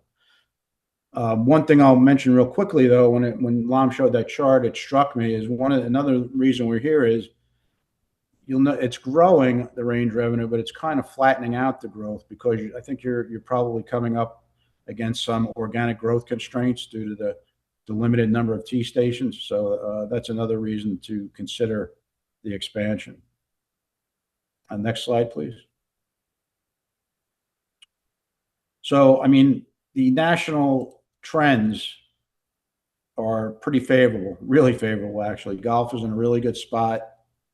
Rounds played reached the record for the fourth time in 5 years. And the amazing thing is this was achieved with roughly 2,000 fewer courses or facilities than we had during the previous participation peak, which was, back during the height of Tiger Woods' renaissance as a golfer. So 2,000 fewer facilities, through attrition. And now we have a lot of healthy facilities left behind. Green grass golf participation reached 29 million, eighth consecutive year of growth, and about 1 million more golfers than we had over the prior year. And we've actually added 5 million net golfers over the last 8 years. Total participation, which includes off-course. Now, off-course is not just facilities like Topgolf, which I'm sure a lot of you have heard of, but it also includes on-course technology ranges. So that participation at utilizing technology at an enhanced range at a green grass golf facility is considered off-course participation. But anyway, that number for total participation has topped 48.1 million. Importantly, and I know this is very important in your neck of the woods and a lot of parts of the country, is that the customer base is becoming notably more diverse. Golf had always had a reputation of, catering to just one specific demographic, but it's becoming, the cohort showing the biggest growth since 2020 include youth, African American, Hispanic, and female. The female segment has added 2.5 million new golfers since 2020. So with the conversion of traditional golf with new forms of engagement, a lot of it wrapped around technology and entertainment, we see continued strength and demand in facility utilization, and that supports healthier economics and it allows for golf course reinvestment. I know Balin's is not accounted for as a enterprise fund, but with the money it's throwing off, I mean, what we're seeing all across the country is municipal enterprise funds taking that money, the profit that they're earning, and reinvesting in the facilities. One negative about the growth, boy, it's not as bad as it used to be. Even though we've had 16+ million first-timers, beginners during the current era, The retention was less than 25%, so we're still losing quite a few out the back door, if you will. Next slide, please. So this kind of reiterates what I just mentioned. This graphic on the left shows both green grass, off course, and combined participation, dual participants, and the growth trajectory. And then on the right, there's actually, I think a lot of the press that you saw, maybe not so much in the last few years, but prior to that, you thought, oh, golf must be dying, because a lot of the stories that you would read was golf courses closing, but a lot of the golf courses that were closing were due to higher and best use, and they were privately owned daily fee facilities.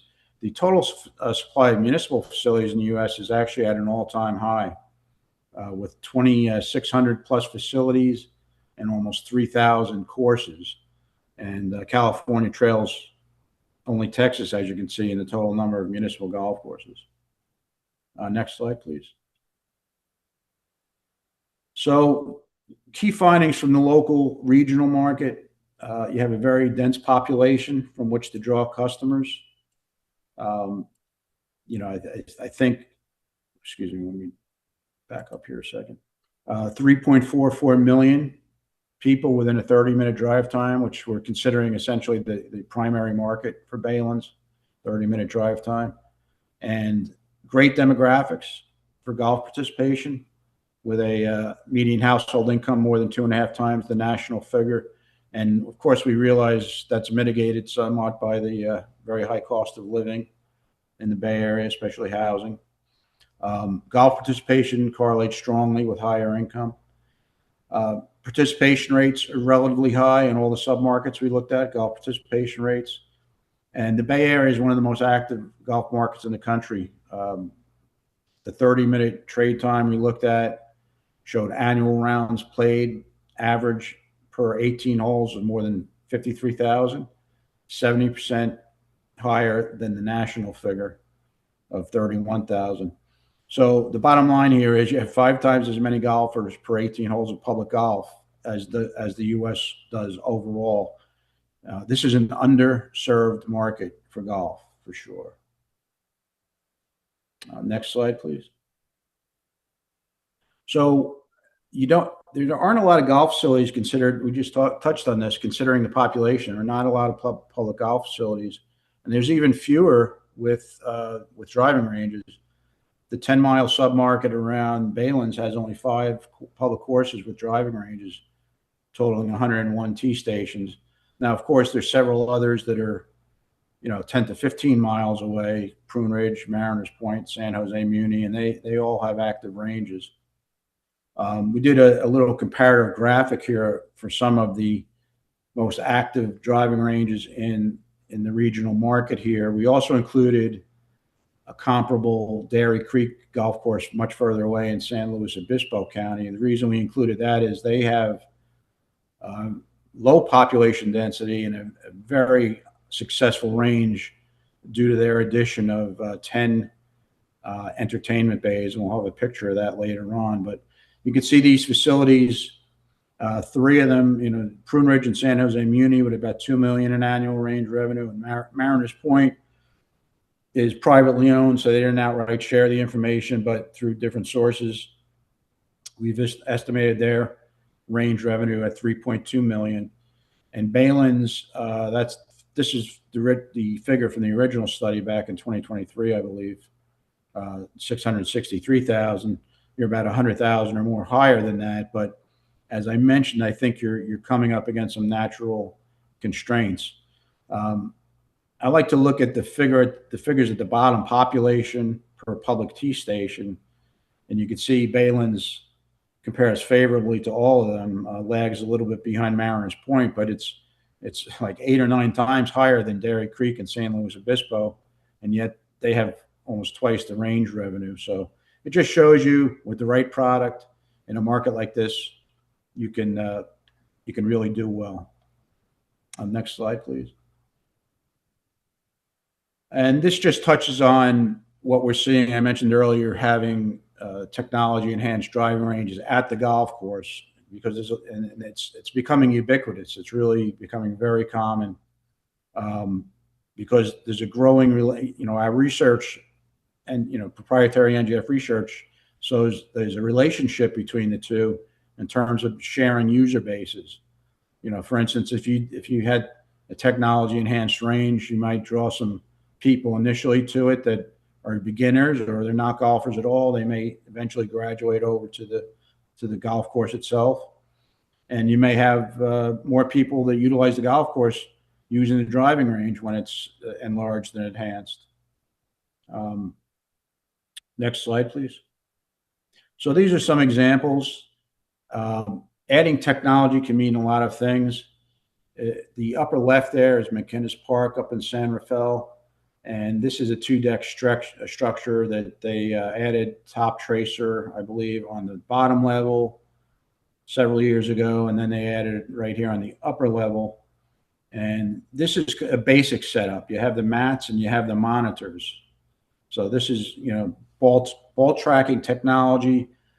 And you could also utilize it to, play virtual courses and things like that. But as you can see, there's no furnishings or anything like that. But the two bottom pictures and the one in the upper right, Sailfish Sands Golf Course here in Martin County, Florida, they just added this Top Golf-like lounge contiguous to their new restaurant. The whole building is new. And you can see they have the furnishings, places to sit, places to place your drinks. And then they have the large monitors for people that are just sitting there. And then you have the monitors that are actually, smaller monitors that are actually closer to the hitting station. And you have a similar setup down below. This is Dairy Creek in San Luis Obispo. It's called Swing Time Suites.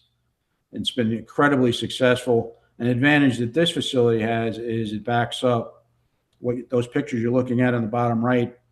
Behind that, what's shown there is a walkway right to the restaurant. So they have very convenient either self-serve or wait service for food and beverage and alcohol. Next slide, please. So we wanted to boil it down to, with the results of our market analysis, there were a number of positives. And of course, there's always a few constraints. I think the positives are you have a very high golf participation rate and very favorable per capita supply numbers. It is an underserved market, as I mentioned.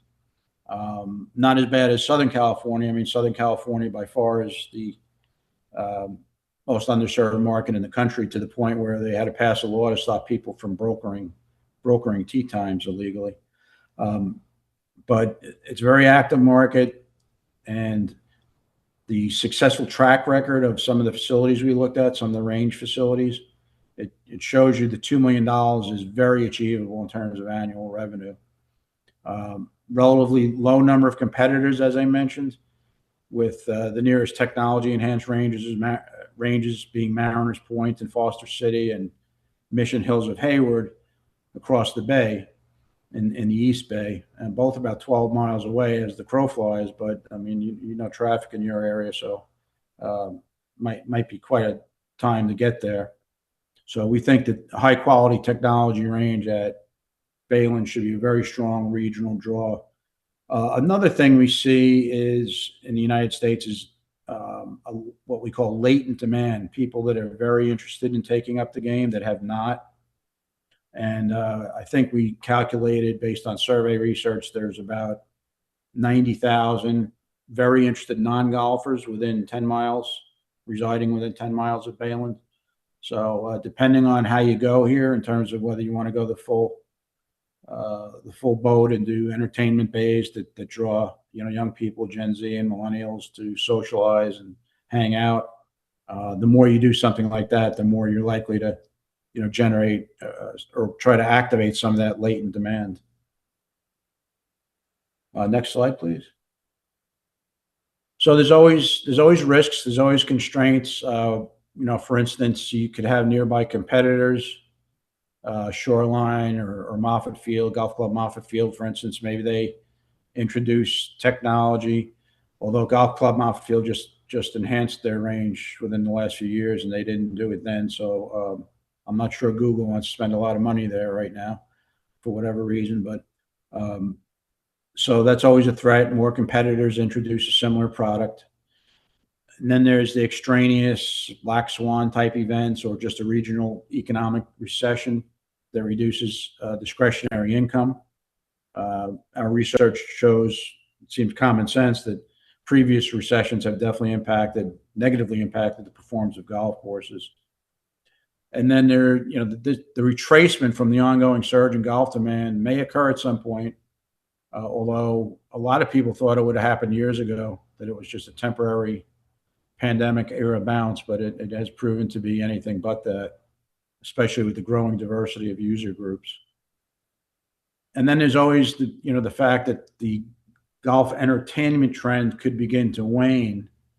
Although I do want to clarify and we're going to talk about this in a minute, the program that we assumed for our pro forma purposes did not include any entertainment bays. It did include technology and monitors at every station, but and there's modular bays that can be easily converted to putting some furnishings in and some big screen monitors, et cetera. But as it's programmed now, conceptually, it's not so much a golf entertainment range, more like a technology enhanced range.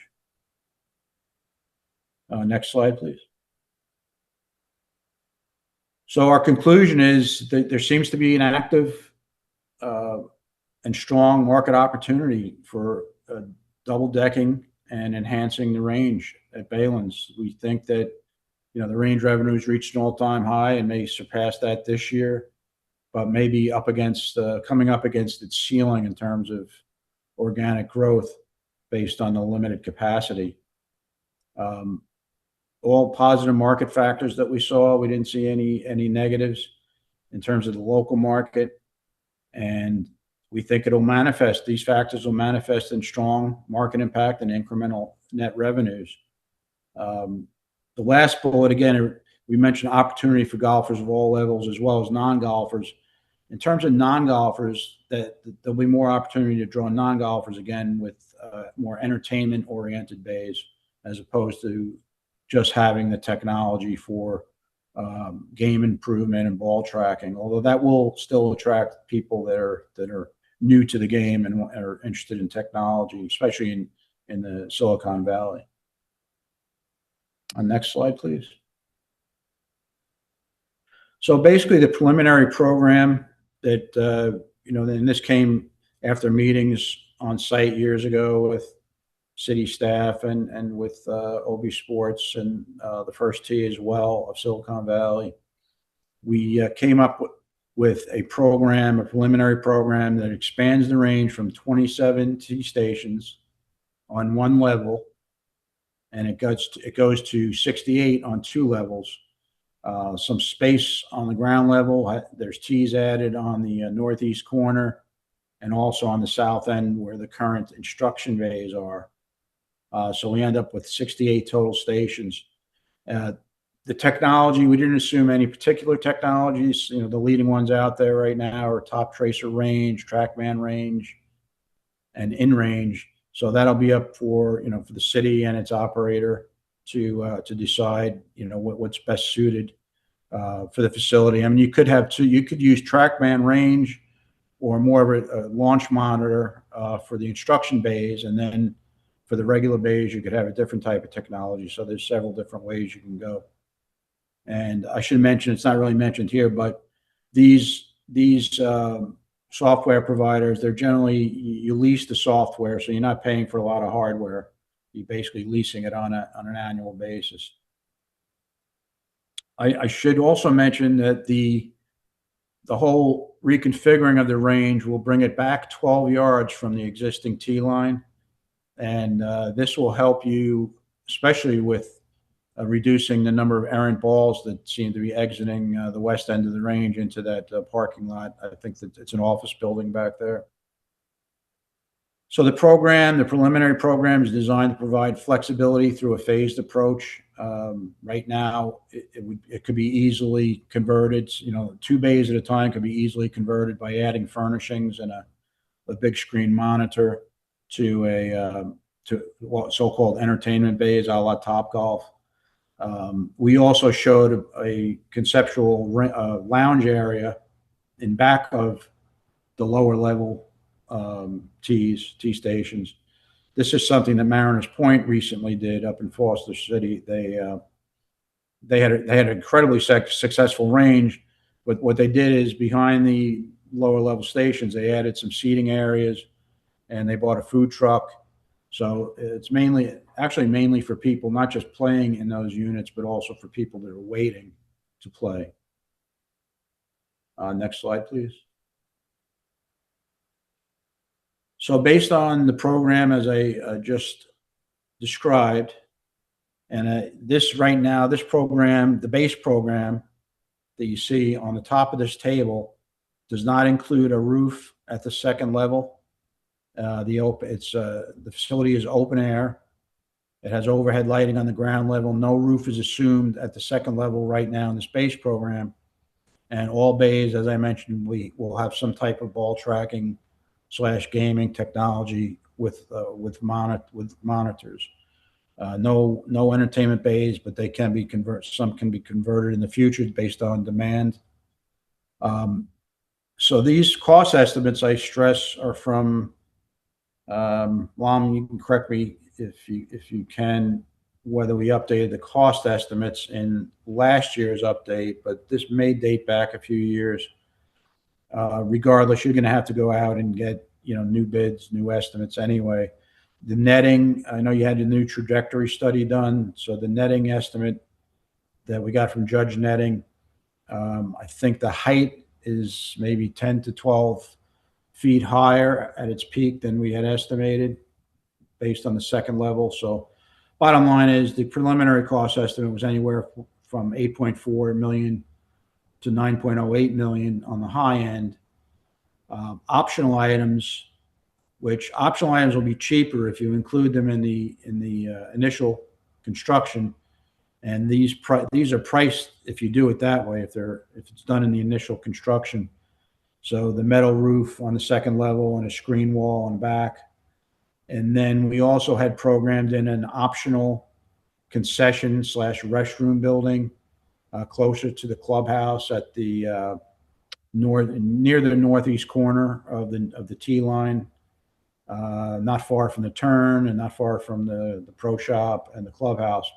And this is something that you would work out with your operator to see if it's necessary. We did a little placeholder for it in case you want to discuss that further with your operator. Next slide, please. So we did a 10-year financial pro forma based on the inputs, the assumptions that are described in the report, and the inputs, and I'm going to show you the basic utilization model on the next slide. But of course, these make a lot of exception. There's no uncontrollable external variables that completely sink the ship.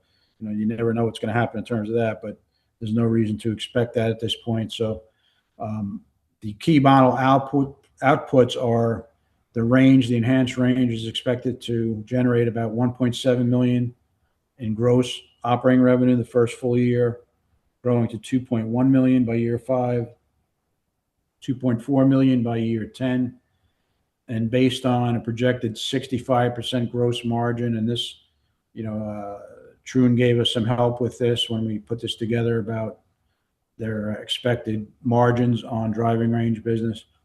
That resulted in a net income of 1.1 million year 1, increasing to 1.36 million by year 5. And of course, some of this, that's not all incremental, but we used a base of net income of 600,000 against which to compare it for the existing range in FY25. And we estimated incremental net revenue to be 515,000 in year 1, growing to 710,000 by year 5. Next slide, please. So this is the basic utilization model, just showing the first 5 years. These were the major inputs, the number of days, number of stations. We assumed 1 bucket per hour, 1 bucket rented per hour, 11 days on average use. And then the utilization percentage, as you see here, this is across all times. It may look low when you look at it and say, wait a minute, you told me we have, too little capacity, but there's always going to be some slow times in addition to the high demand times. So this is across all 11 hours of all 355 days. But we do think it's conservative.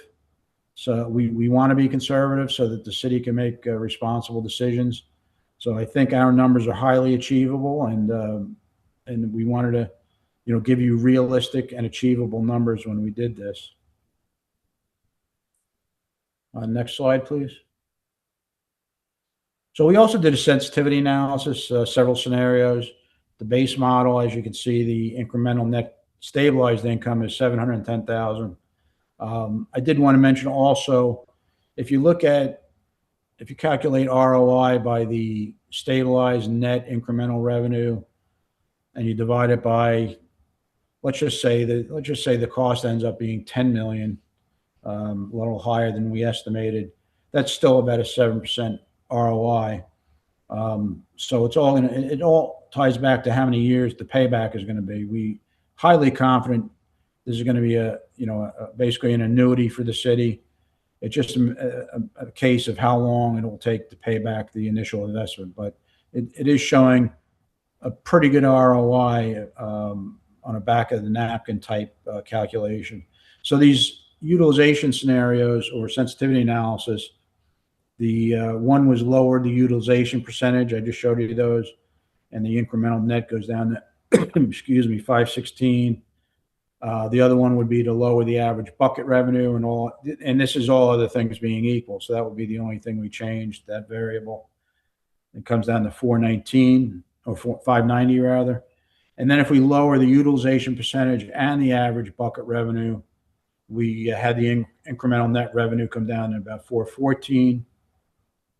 And then on the positive side, if you had lower range expenses, in other words, a higher operating margin, then we had a higher incremental net income of $815,000. So that was the sensitivity analysis. Obviously, you can't vary. There's so many different variables. There's a million different combinations. So we chose to do 4 potentially common scenarios. Next page, please. Next slide. So in summary, our analysis showed a clear market opportunity for the double-decked and enhanced range. The market was very positive, not a lot of competitors, strong population demographics and a dense population, an underserved golf market, and some regional competitors that have shown the way that it's real. You can do these really strong revenues, $2 million and up at these ranges, provided you have the capacity. So the main level of uncertainty, I guess, is the cost to construct, the poles and the netting, the structure itself. These are the things that you have to put a fine pencil to sharpen that up. And then there's of course, going to the FAA. I don't want to get into that. That's not our purview, but hopefully the FAA will not have any kind of problem with the new heights. So we think there's be a strong return on investment. There might be some variability in the number of years it takes to pay back. One final consideration is we really didn't consider potential incremental rounds of golf from introducing new golfers, new patrons to the facility that may not have been to Baylands before. We did not consider food and beverage because you have a lease for the food and beverage operation. So we were thinking food and beverage incremental to the city would be relatively minimal. However, if you ended up doing that halfway house, we could call it, over near the northeast end of the range, then maybe with a new future agreement, not putting telling the city what to do with it, maybe they'd want to handle that aspect of the food and beverage differently if it was to be serving primarily the driving range.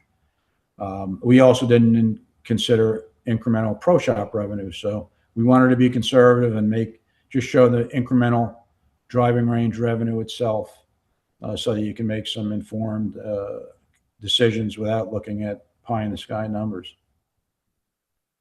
So with that, I will turn it over to back to Lam or over to Commission for questions. Next slide, please, Eric. Thank you, Ed, for the financial perspective. Chair Freeman and the Commission, I'd like to now address other factors and site constraints. In particular, the site feasibility needs to be looked at. Consideration of expanding the driving range does necessitate a parking study to address parking adequacy. And also, as the golf courses and driving range are adjacent to the Palo Alto Airport, Federal Aviation Administration approval needs to be sought for the increase in the ball retention net and poles. Additionally, let's not forget project funding and a payment plan also needs to be explored as well. Next slide, please, Eric.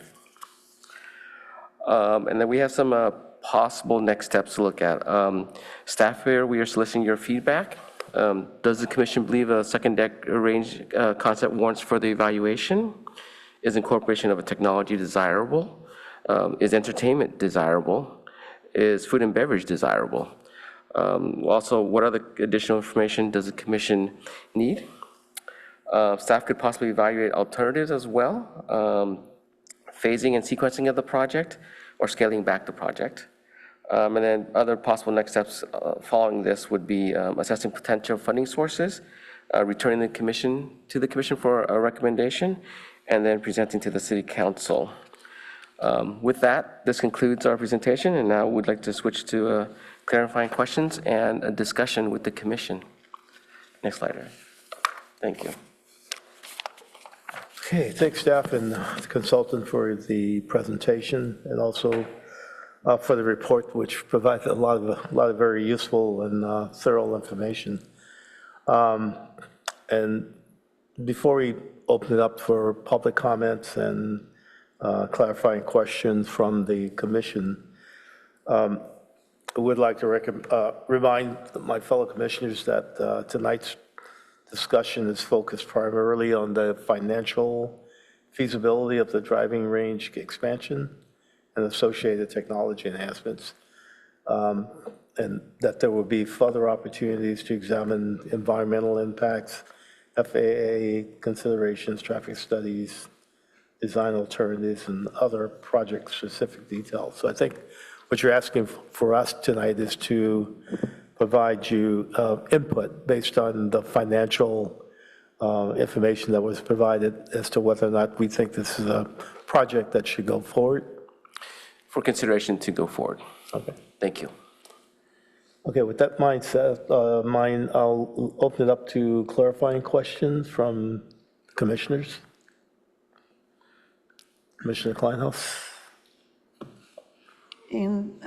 This is about the next steps, just a question about that. It did not include analyzing compatibility with the Baylands Master Plan, and I think it should. So that's something that I think you need to add.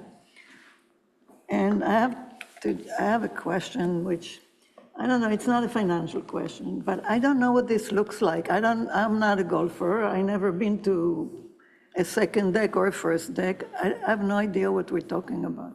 I'm sorry. The presentation didn't show us what this might look like.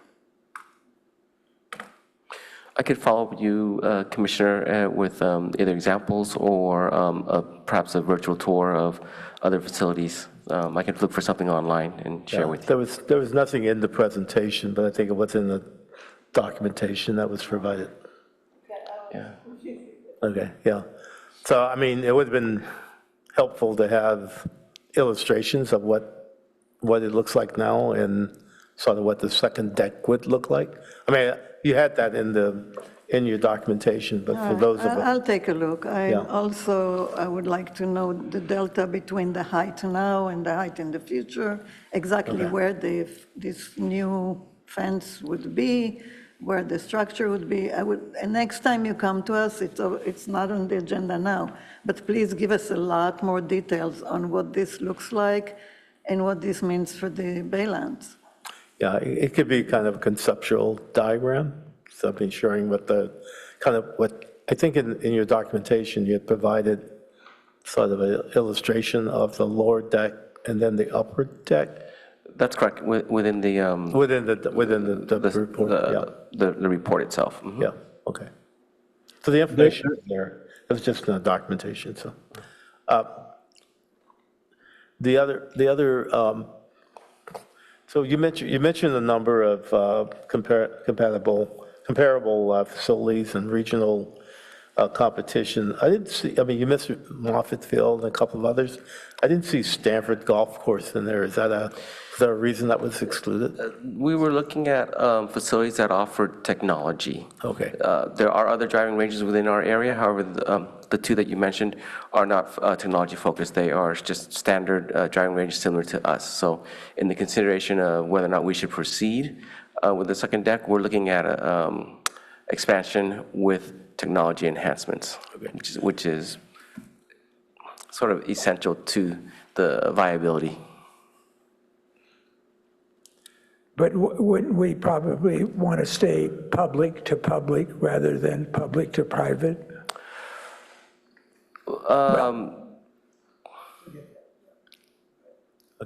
Okay, well, clarifying questions, okay. Do you have a clarifying question? Yeah, a few small questions. So I know you're going to look at financing routes, but for a project like this, is it typically funded from debt, or are we trying to see where the financial priorities are for general projects? Like, would this impact other projects potentially? I apologize. I missed the beginning of the question. Could you repeat that, please? So for a project like this that's likely to be a moneymaker over time, is the most likely source of funding additional debt so it doesn't impact other projects, or are we trying to see, hey, where are we going to marginally spend $9 million best? Thank you for the question. That's something that we would discuss with the city's Office of Management and Budget. Historically, in the past, however, such projects as this, the city has taken on additional debt and then paid it over time via debt service. Prime example is the current way the course is operating. The renovation was done via a 30-year debt service that we're paying off. Okay. And can you, on the netting, which seems to be the biggest cost, is that all the incremental cost for the second tier, or is some of that $4 million having to redo the netting anyway? That includes the latter, which would be redoing the netting. Okay, so it would help to understand what the incremental delta would be of netting for the second tier. The estimates that are in there are to bring the current height to what we think would be, or perhaps slightly needing to bring it higher based on a recent trajectory study. I hope that answers your question. Maybe it's just not clear. Like, I want to know, hey, we need to replace the netting every N years anyway, so here's the cost to do that. And when we do that, to add another 18 feet, here's the incremental cost to add that. Is that somewhere in there, or is that not? No, that is not an incremental cost. The estimates there are to construct from the current heighting to the needed height. So it could be debated whether or not the additional netting, being that the netting does need to be replaced and brought higher anyways, whether or not that would be considered a financial impact to this project. That's open to discussion. Okay. And is there any impact on fees for current users that's in the plan? Or is that just kind of continued growth and current trends? And I'll ask Ed to fill in the gaps here. In the financial projection, there is a proposed rate increase because when using a technology bay, as with currently other facilities that offer technology, there is an increase over using as just a standard driving range where there are no technology implements. So, yeah, I can expound on that, Lom. Basically, what we're showing right in this base program was assuming no Topgolf-like bays for now, with furnishings and, a table to set your drinks down, et cetera. Those types of bays are usually rented by the hour, for 4 to 6 people. And depending on the time of day, anywhere from $30 to $50 per hour. In the case where you're just essentially adding the technology to the stations, what we often see is the range buckets will go up a certain percentage. I know when Marin, McInnes Park up in San Rafael, I believe they doubled, they doubled their fees, if I'm not mistaken, their bucket fees when they went to the top tracer.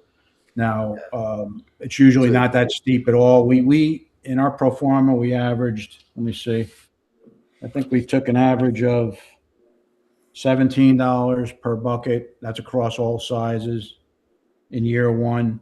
So we assume some moderate increases, and that's the way it's basically done when you add the technology. Is you're adding, you're making it more attractive. So and plus there's cost recovery as well. So there is there's no increase in golf fees to play the golf course, of course.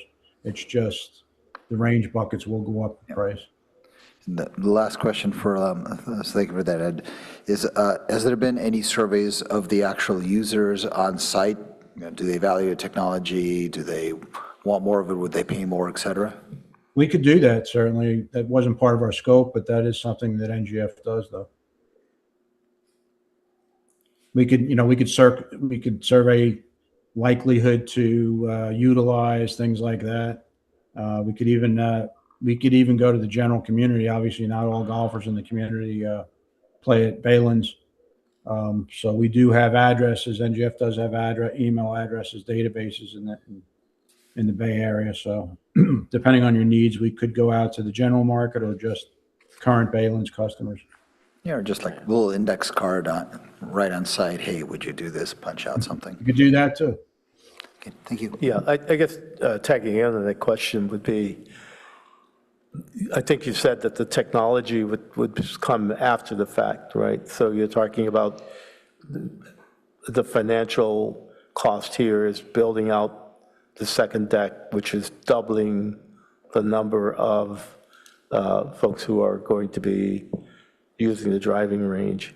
And then, I mean, there's a cost that's associated with that, but then let's say you're going to go from 38 to 64 driving range, but the price, you keep your price at the same level it is now until you add the technology. Is that correct? Yes, excuse me. The technology can be added in phases. It's not all at one time.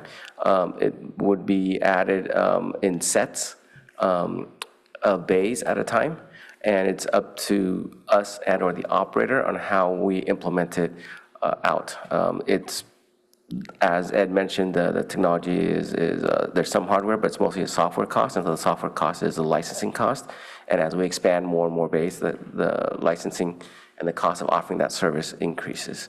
Okay.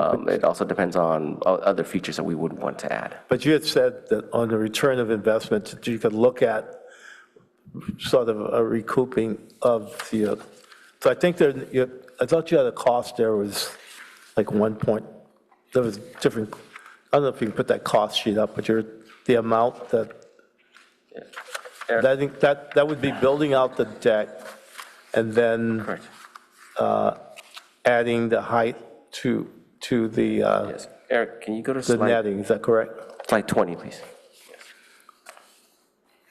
We'll bring up that slide.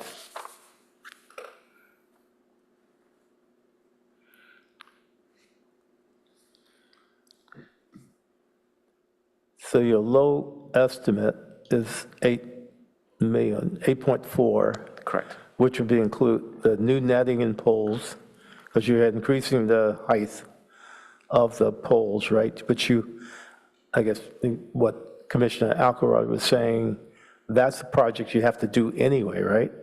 So is that included in this cost?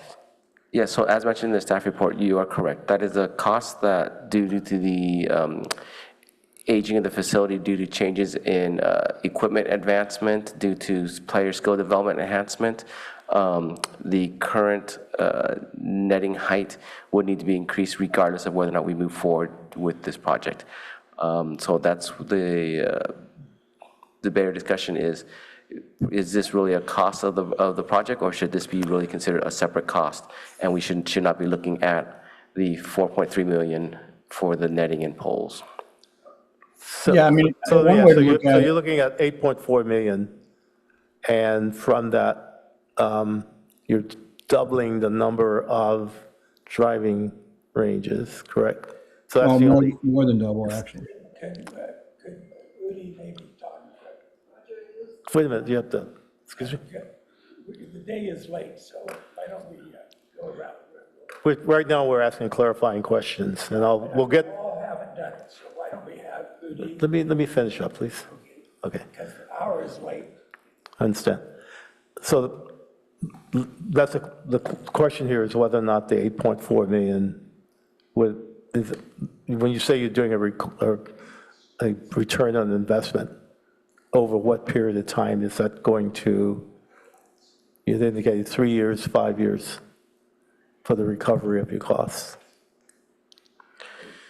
Yes, if we were to back out the cost of the netting and poles, in the consideration of the current status of and age and advances in technology, the range needs these netting and poles anyways, then that would reduce this 8.4 low estimate down to 4.1 million. And Ed, if you could correct me if I'm wrong on that. Well, I mean, first of all, you're gonna have to get all new estimates on these, but yes, I mean, if this was a sunk cost, so to speak, that you were going to have to spend considerable money replacing the existing netting and poles under any circumstances, even if you didn't go forward with this project, it's probably not fair or accurate to count the whole cost of the new netting and poles in the ROI calculation. Another question you had, Commissioner, about the technology. The technology, the fourth line item, you see specialty/custom electrical. So the software and the monitors and what have you are leased, but it has to be set up. The structure has to be set up to facilitate that. So the specialty/custom electrical is for that purpose of getting the technology to facilitate the technology at the range. So that's included in the base cost there. Thank you. If there are no other clarifying questions, we'll go on. Do we have any public comments? Do you have a clarifying question? Yeah. My light is Go ahead. going. Yeah, I have a clarifying question on the construction costs. Do we include any of the maintenance cost there over the years? The ongoing maintenance is not included in there. Not included. This is to construct, and then post-construction would be, the ongoing maintenance would be part of the regular operations of the entire course itself. That's right. I understand that we need a payback periods for any Yes. projects. So what kind of project cost would this investment no longer meet our city's desired return threshold? I'm not sure I understand your question. Could you rephrase that, please? Let me ask you this way. In the bigger picture, how does this project compare with other recreation capital investments in terms of community benefits and financial return? I think that's undetermined. The city has programs for the community in the community service department, whether it be through recreation, whether it be through the arts and science programs, or whether it be through golf programs.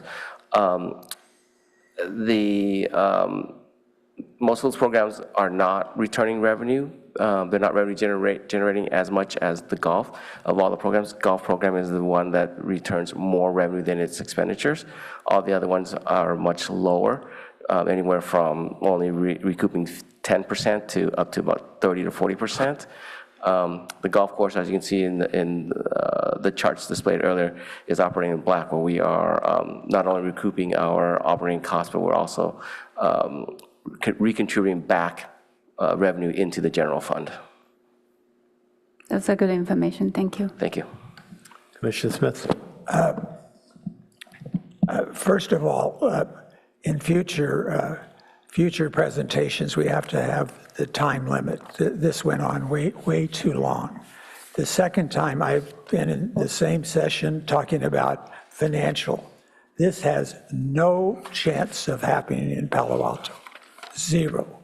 And the people that drive in to go to the Baylands are not going to want to see a second story.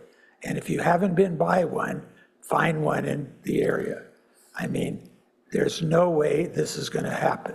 And Commissioner Smith, are you asking a clarifying question? I know, but what I'm saying is this financially maybe could make some more money, but I think we have to use our time, effort, and money, and this is not the right place to do it. And but please, let's consider that before we do a lot more work and a lot more time on this, that it has no chance at all, because what it'll do to the people going to the park, to the Baylands. Thank you. Are there any other, Commissioner Kleinhaus? Yeah, I'm sorry, I'm going to go back to a couple of small questions. How much taller or higher would the new net be from the current net? What's the delta? The ball, included in the ball trajectory study in the staff report is, it's looking at about 170 feet. Yes, but what is it correct. now? And currently we are in the range of about 80. 80? Yes. So 80 to 170. Okay, 170 is what Topgolf has over in San Jose.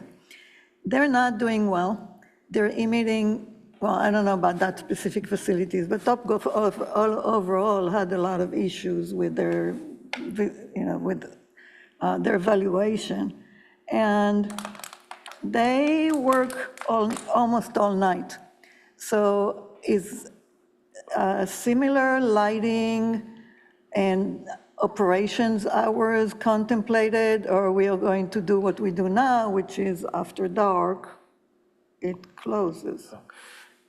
In the pro forma model that is presented, it is operations until approximately 9 p.m.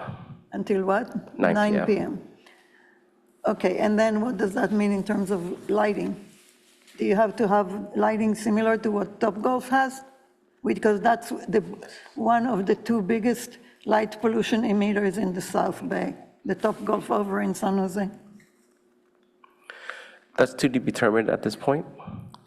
It's not part of the design, part of the, if this were to be something that the city determines to look further into, those would be vetted through a design process. So it's not necessarily determined what the lighting would be at this time. So the cost of design is included in these estimates? I'd have to ask Ed. I believe it's not, but Ed, could you verify? I think from these are hard costs. These do not include soft costs, design, et cetera. So can you translate that to people who don't know what hard and soft costs are? Well, soft costs are the design elements, things like that. Hard costs are actually physical construction. And Okay, so this does not include anything else other than actual construction? and the turf and the netting and the poles, right? And the custom electrical, miscellaneous site improvements. Yeah, and turf, is deciding whether it's plastic or natural turf, that's a soft cost? Determining whether it is, I mean, I wouldn't say, I mean, that's just a discussion item with the city and the management group, what you want to do there in terms of turf. It would be further down the line as we would vet this. Right now, there's just in the cost estimate here, there's a placeholder that doesn't, we'll look into what the actual cost will be and what type of turf it will be. Okay, I don't want to ask a lot more, but I generally think that with today's financial situation, this is quite a big adventure. Thank you.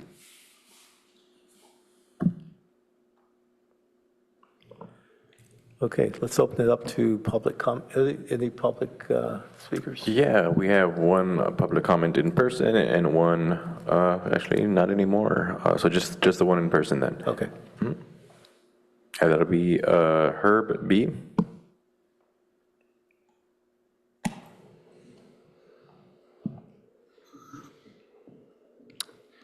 Chair Freeman and Commissioners, surprised that this kind of agenda items before you. Then I saw Commissioner Smith here, and he is in the business of hearing these kinds of proposals all the time. So I thought I might have entered one of his meetings with somebody trying to start a new business and getting them to invest in it. In terms of who to be responsible for the costs, netting is needed. Well, there's an office building there and a parking lot which used to be part of the driving range. And about 40 years ago, someone wanted to build that office building, and they owned the land where the Winter Lodge is, which is zoned low density residential, and they proposed a trade on the ballot. The Park Dedication Charter Amendment says you could make a trade without a vote of the people if you get parkland in return, but they didn't want that dedicated as parkland. And it seems when they put that building in, they knew it was where the driving range was. They should be paying for the fence, not the city. Also, just like as in Cumberland, we have a regional operation. That is, we have all these organizations that are going to be involved in Coverly and have the voters of Palo Alto approve a tax, but none of the other cities that are served by them are participating. And here we're providing a golf course for a regional area, and none of them are participating. That's not what happens with the regional water quality control plant. Everybody pays for a share. And there's a final thing, that where it's located in an area that's subject to both liquefaction from earthquakes and also rising sea levels. We should not be intensifying development in the Baylands. We should be reducing it and not adding more. And that's a major reason why I don't think we should be going forward with any further discussion of an item like this. I guess this is coming directly from staff. We didn't have the council direct staff to consider such an operation. And I think that should come first before money is spent on doing these financial analyses, which probably require future analysis after a meeting with your questions. Thank you. So we do have one more speaker online on Zoom. So First T, Silicon Valley.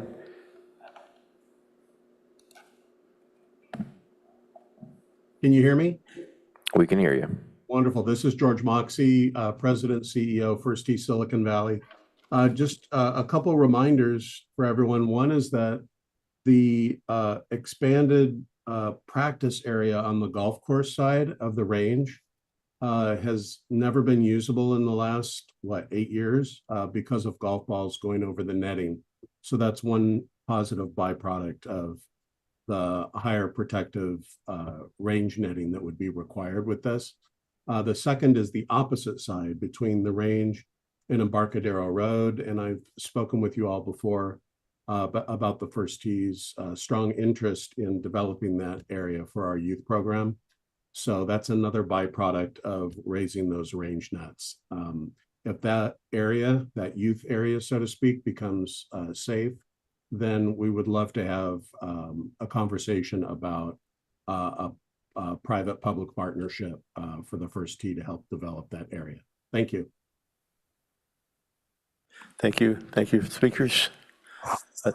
I'll come back to the commission. Any additional questions to ask to provide information on? It's not a question, it's a comment.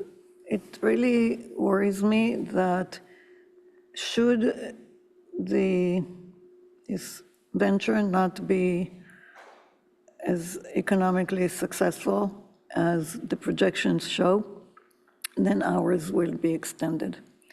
Because that's how you make money. You get people to come and drink at night and have fun. That's what Topgolf lives on, afternoon and late night drinking. I do want people to have fun, but the light pollution and noise are bad enough at 9 p.m. I think it should close with dark, you know? When it's dark, turn the lights off, if you're gonna do something more. The height of the netting is another thing. This is the Baylands. That's a huge visual impact. You can see it from far, far away. And I think there's probably something in, I really want to see next, if it comes back, a very strong analysis of how, if possible at all, to mitigate the impacts that the Baylands master plan is trying to have. Embarcadero Road is supposed to be a scenic road. It's designated as such by the city of Palo Alto. Putting a 170 feet tall fence closer, because right now you can't use that area because the balls are flying, so you're gonna move it closer to the road. I don't know why we don't do that first, that analysis of is this compatible at all, before we go and invest a lot of money into thinking, well, you know, can we make money by having more people come and play? And also with Topgolf, they were at the verge of bankruptcy and they sold their operations at way less than what it was worth before. So maybe there's a huge demand for it and maybe it changes. But the environmental impacts really need to come first in the Baylands.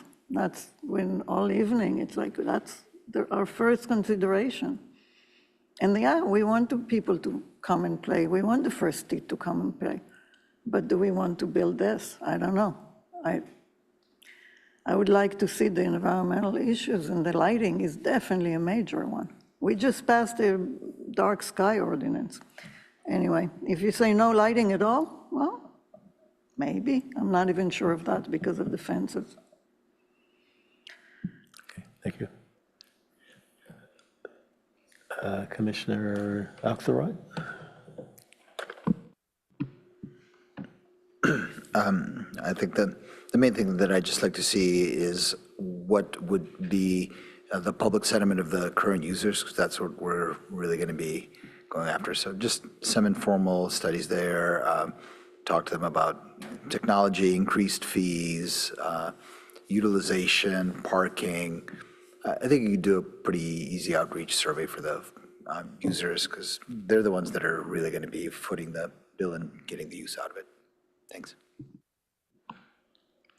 Commissioner Deng? Yeah, I want to thank Lam and Ed for a great analysis. There are some encouraging pieces, but we also have uncertainties. So I think as we move forward, I would like to better understand the range of potential project costs, the associated payback periods, how this investment compares with other recreational priorities competing for limited capital dollars. I think those information would be very helpful when it comes back. Can I add one thing? Yes. If you're going to look at what people want to see, I think mock-ups, what is it going to look from Bixby Park? What is it going to look from different points where a lot of people go to visit? Well, I don't know how many. I think at some point somebody said it was about 1 million people that come to the Baylands every year. Have some visuals of what it's going to look like. And not only ask the users, but ask the users of all the area around. Is that okay? Thank you. I think what you're asking us is to whether or not this is a project that is feasible, correct? I mean, is it financially something that we think that you should pursue? I think there's still a lot of work that has to be done, I think, before you can come back to the commission to ask about whether or not this is a project that should move forward. I mean, I don't know if this is just the initial stage of that, because it doesn't sound like you've done a sort of a public outreach to find out, is this something that that golfers who are currently using the facility want? And then to look at it, I mean, when you look at I'm kind of visualizing this with the top tee netting that you can see from 101. I don't know how tall that is. It's probably about the same height, right? That's about 100, maybe. You're saying that right now we're 80 feet, and we want to take it up to 170 feet, but you don't really know at this point if it's 170 a guesstimate, or do we even know if that's the final height? Thank you, Chair. You are correct that, this is sort of the initial step, recognizing that this is, a large, or would be a large outlay financially. That's an essential part of the equation. We are reaching out to the commission for feedback. So starting with the financial feasibility, and also the other factors that we brought up that need to be considered. I've heard from your colleagues on the commission, commission as well, and that's the type of feedback that we would like to receive. And so it's heard, duly noted, and things for us to further explore and look into as well. Any other commissioners' feedback? Okay.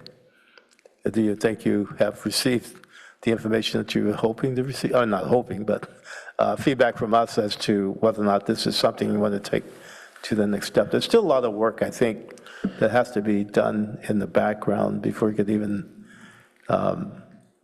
visualize this as becoming a reality. The cost of it is, I mean, you've come up with a cost based on the information that came from your consultant, but there's a lot of whether or not this is really something that people want. I mean, the fact that you're talking about doing the second deck, has that been something? I know we've been talking about that for years, but is that really something that is needed at this point? I know I think in your report you said there was a wait list of people for the driving range, but is that worth? Are you going to get $8 million back from adding that second deck? Yeah, so there's more to look at aside from the cost, the financial, the return on investment. There's the service perspective, like you said, during the primary use hours, we are essentially at capacity as demonstrated. However, overall, I think you phrased it well. There is much more to look at, and we recognize that. This is not decision that's going to be determined in the near, immediately. It's going to take several discussions or more, and it's not solely just with the commission, but there's other stakeholders as well until further development is made and decisions to help formulate a decision. So this is the start. And I think the commission, we started with the financial perspective, but we also recognize that there's much more to that as well. Okay, thank you. And thanks for the work that you have done on it. But like I said, there's a lot more to do on it. So thanks for including the commission and getting our input. So thank you for again. Well, and I could say thank you, Chair, for this opportunity as well. I want to thank also Ed, our consultant, Ed Gethro, our consultant from National Golf Foundation. A lot of work put into that, and recognizing that we tasked National Golf Foundation from the financial feasibility perspective, but also I think Ed and I have had discussions, understanding that there's more to it as well. So. Thank you, everyone, and I'm sorry, Ed, we've kept you up all this time. Ed's actually in the East Coast right now, so sorry about that. All right. Well, thank you, and thank you for the presentation. And actually, if you put together that report, it's very, very well done. So thank you for that. Thank you. Appreciate that. Okay, we'll move on to the next item, which is department report, I believe. Oh, yes. So city official reports, just for the record, item number 4, council liaison report. Council member Julie Lifcott-Haynes is not present, so we'll move on to item number 5, departmental report.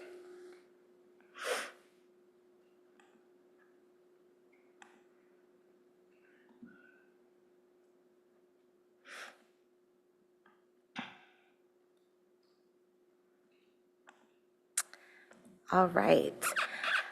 So my name is Sarah Robustelli. I'm the division manager for open space, parks, and golf. Thank you, Commission, for hearing our report this evening. A little bit later, if you want to forward to the next slide, I want to kind of recap some of the most recent community events that have been extremely successful. We've celebrated the opening of the Bryant Street Community Center. There's 2 photos on your left-hand side of that slide. And then hosted 2 family movie nights, the photo in the middle on top, with more than 300 attendees at each event. And then on the bottom middle slide is the ribbon cutting for Thursday Live on California Avenue. And we also we supported our very first well-attended Palo Alto Pride event on the right-hand side. These events continue to provide opportunities for the community to connect and engage across the city.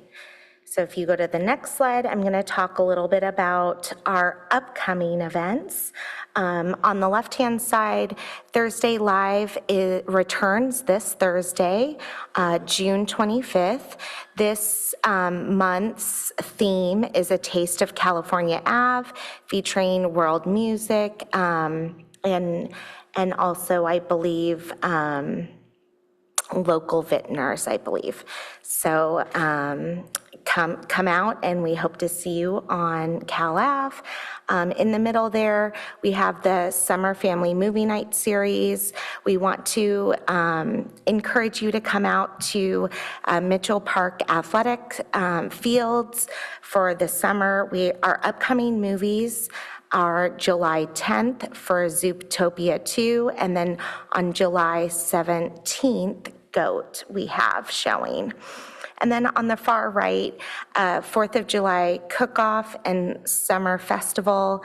This is an annual event. We'll be featuring food trucks, beverage, children's activities, inflatables, live entertainment, free chili tasting. I believe a few of you will also be judges. This year we will also be having a photo booth. And we currently we've depleted since last month. We have 11 confirmed. Last year we had 12, but we're still pacing per normal. This is a common occurrence, so we're really excited about that. And then if you just hang on this slide, I have 2 also items that are worth noting, but aren't captured on the flyers. We have a municipal service center open house that will kind of be a look behind some of our services. MSC open house is Saturday, July 25th from 10 to 2. And we are really looking forward. This is event for everyone in the community. There's activities, demonstrations for all ages. And then just something to highlight that's happening in our parks. Again, let's see, Saturday, we have the Twilight concert series that's taking place. It's a free outdoor performance. And this Saturday, it's at Mitchell Park, June 27th at 6:30. And then upcoming, there'll be 2 at Rinconada Park. This is July 11th and 18th. Moving on to the next slide, I want to highlight some of our summer camps have started, and they're off to a really strong start. Foothills Camp is nearly full, and our 49 specialty camps, there are currently at 83% enrollment. At the Bryant Teen Center, participation has been steadily increasing, and beginning this fall, we'll expand hours, add Friday evening programming, and explore new educational workshop opportunities. So all very exciting there. And if you advance to the next slide, you may have heard that yesterday on June 22nd at approximately 4:45 p.m., Palo Alto Fire Department and our open space rangers responded to a wildfire in Arrasadero Road, and it was in one of our preserves. There were no injuries or structures involved. The fire was contained by 5:17 p.m. And the map to your right is an area of approximately, everything in red are the burn areas, and it's approximately 4 acres. Fire and ranger crews continue to monitor the site for flare-ups and hotspots. The fire cause is currently under investigation. By order of the supervising park rangers, the areas encompassed by the fire burn scar is, again, approximately 4 acres. We have closed that to members of the public through June 30th. June 30th, and this does not affect any trails or fire roads within the preserve. The closure is for public safety and protection of our natural resources. It's also posted on site. This really is to protect the environment, minimize any erosion or disturbance of any and also prevent spreading of invasive weeds. So we wanted to note that. And then if you advance to the next slide, on the left-hand side here, you will see the before. You can see some of last week, staff completed a refresh of the Arrasadero Preserve Gateway exhibits. The exhibits were originally installed 20 years ago. The project included reprints of and then reinstalling all the exhibition panels. So you'll see a lot of the colors had faded and became discolored. We also created some new models and ultimately cleaned up the area. This resulted in a much more improved visitor-friendly experience and a refreshed gateway to the preserve. And then if you advance to the last slide, improvements at Bowdoin Park continue with support of our partners of the Kiwanis Club. Volunteers recently painted the park benches, and staff also refreshed the arbor and playground fence with a new coat of paint, which is part of our ongoing maintenance efforts. These improvements keep the park looking welcoming and well-maintained. We want to thank our partners with the Kiwanis Club. So some definite improvements coming around, and that is all we have on our departmental report this month. Good. A lot going on, and thank you for that. So look like you guys had a pretty busy month, and of course, July is going to be even busier with the preparing for the chili cook-off. We know there's a lot of work that happens in the background, so pass on to staff and others our appreciation for the work that they do, and the work that they're going to be doing. We'll see them running around on the 4th of July. So I don't know how many of us have volunteered to be judges, but that's a fun event. So I look forward to getting my new apron and checking out the new chili cook-offs there. Okay, any comments on the departmental reports? Commissioner Axelrod. Yep. Thanks for the awesome report. A lot of good stuff going on. I really like the Bryan Center, and I really like the integration, cross-generation of the senior center and the teens. I think that's going to be great. Municipal Service Center open house is always a blast, so I'm looking forward to that one. Hopefully parking will be a little easier. That's been an issue in the past. And I think on Thursday Live, the kickoff time is different than it was on third Thursdays, right? 5 versus 6. And I was there for, I think the last one was the first one.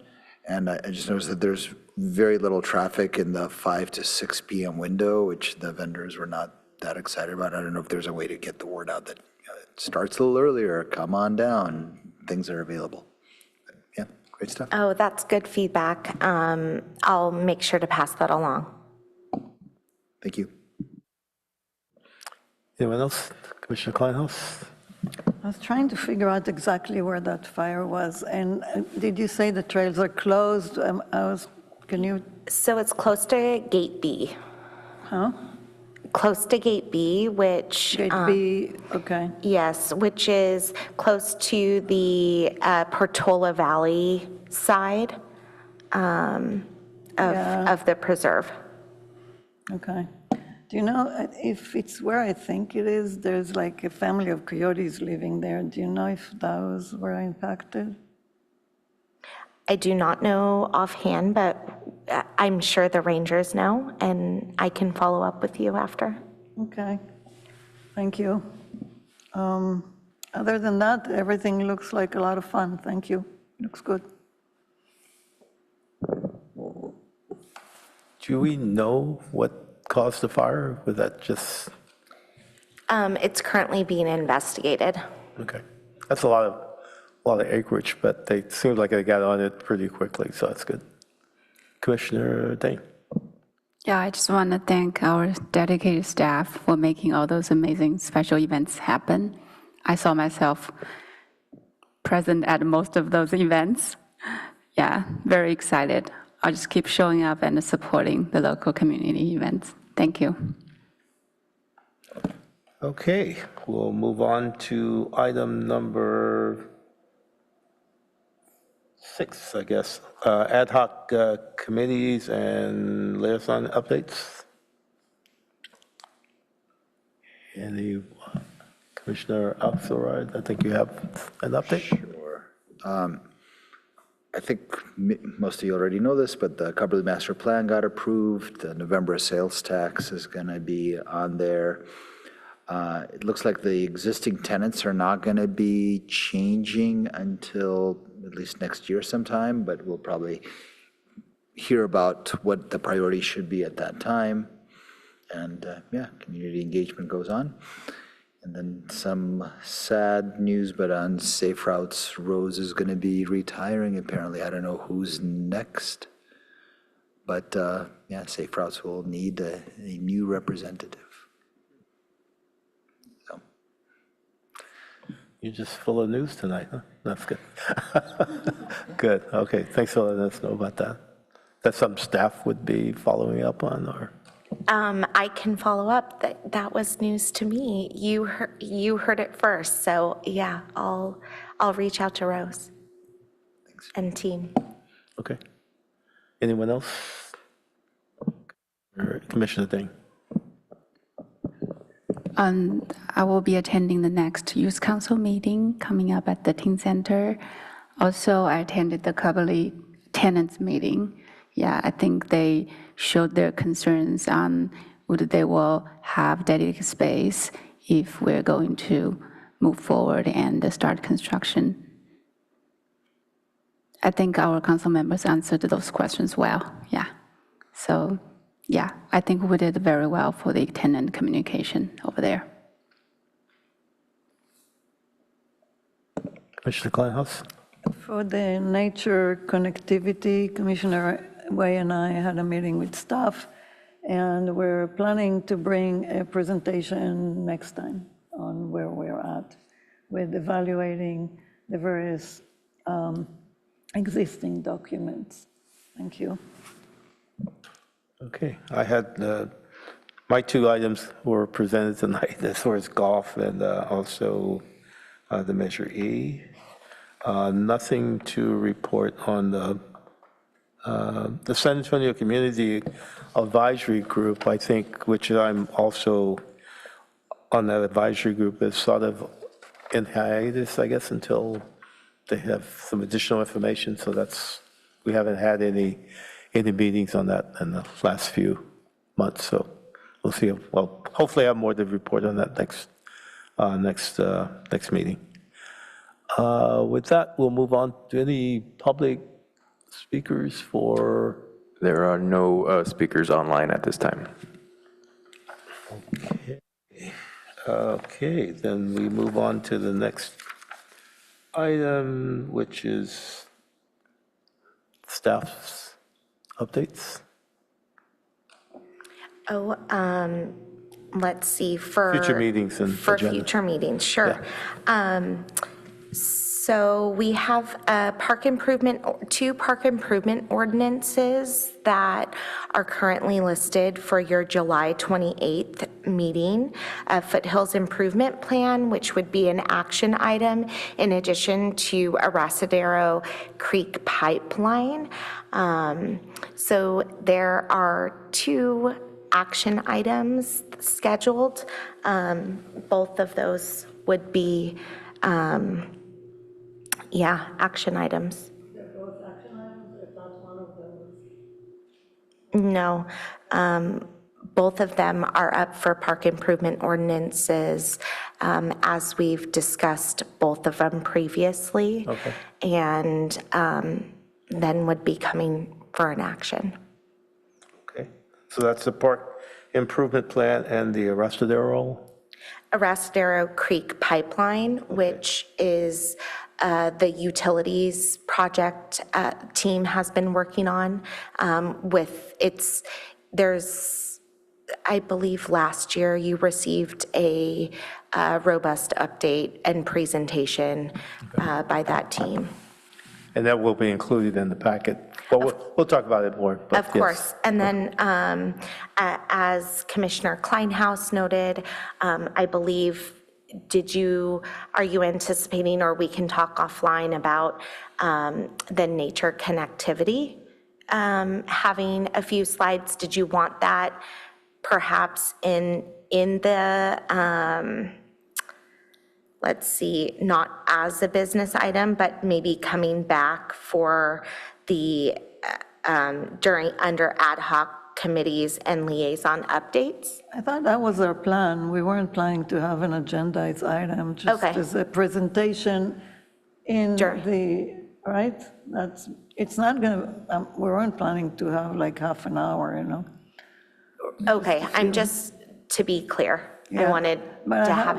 I have a question about the Arrasadero project, and about both, actually.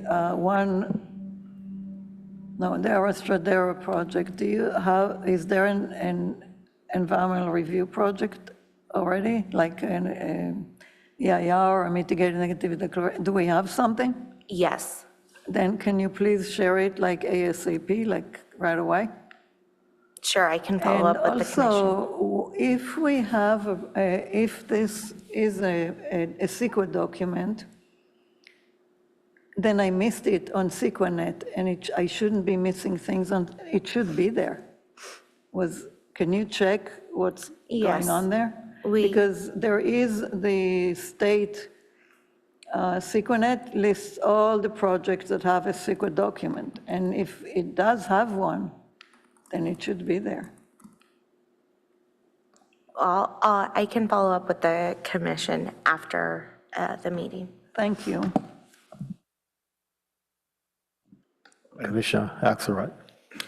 Just wondering, for the foothills, is there going to be enough time for staff to do the updates that we talked about when we met up there last time?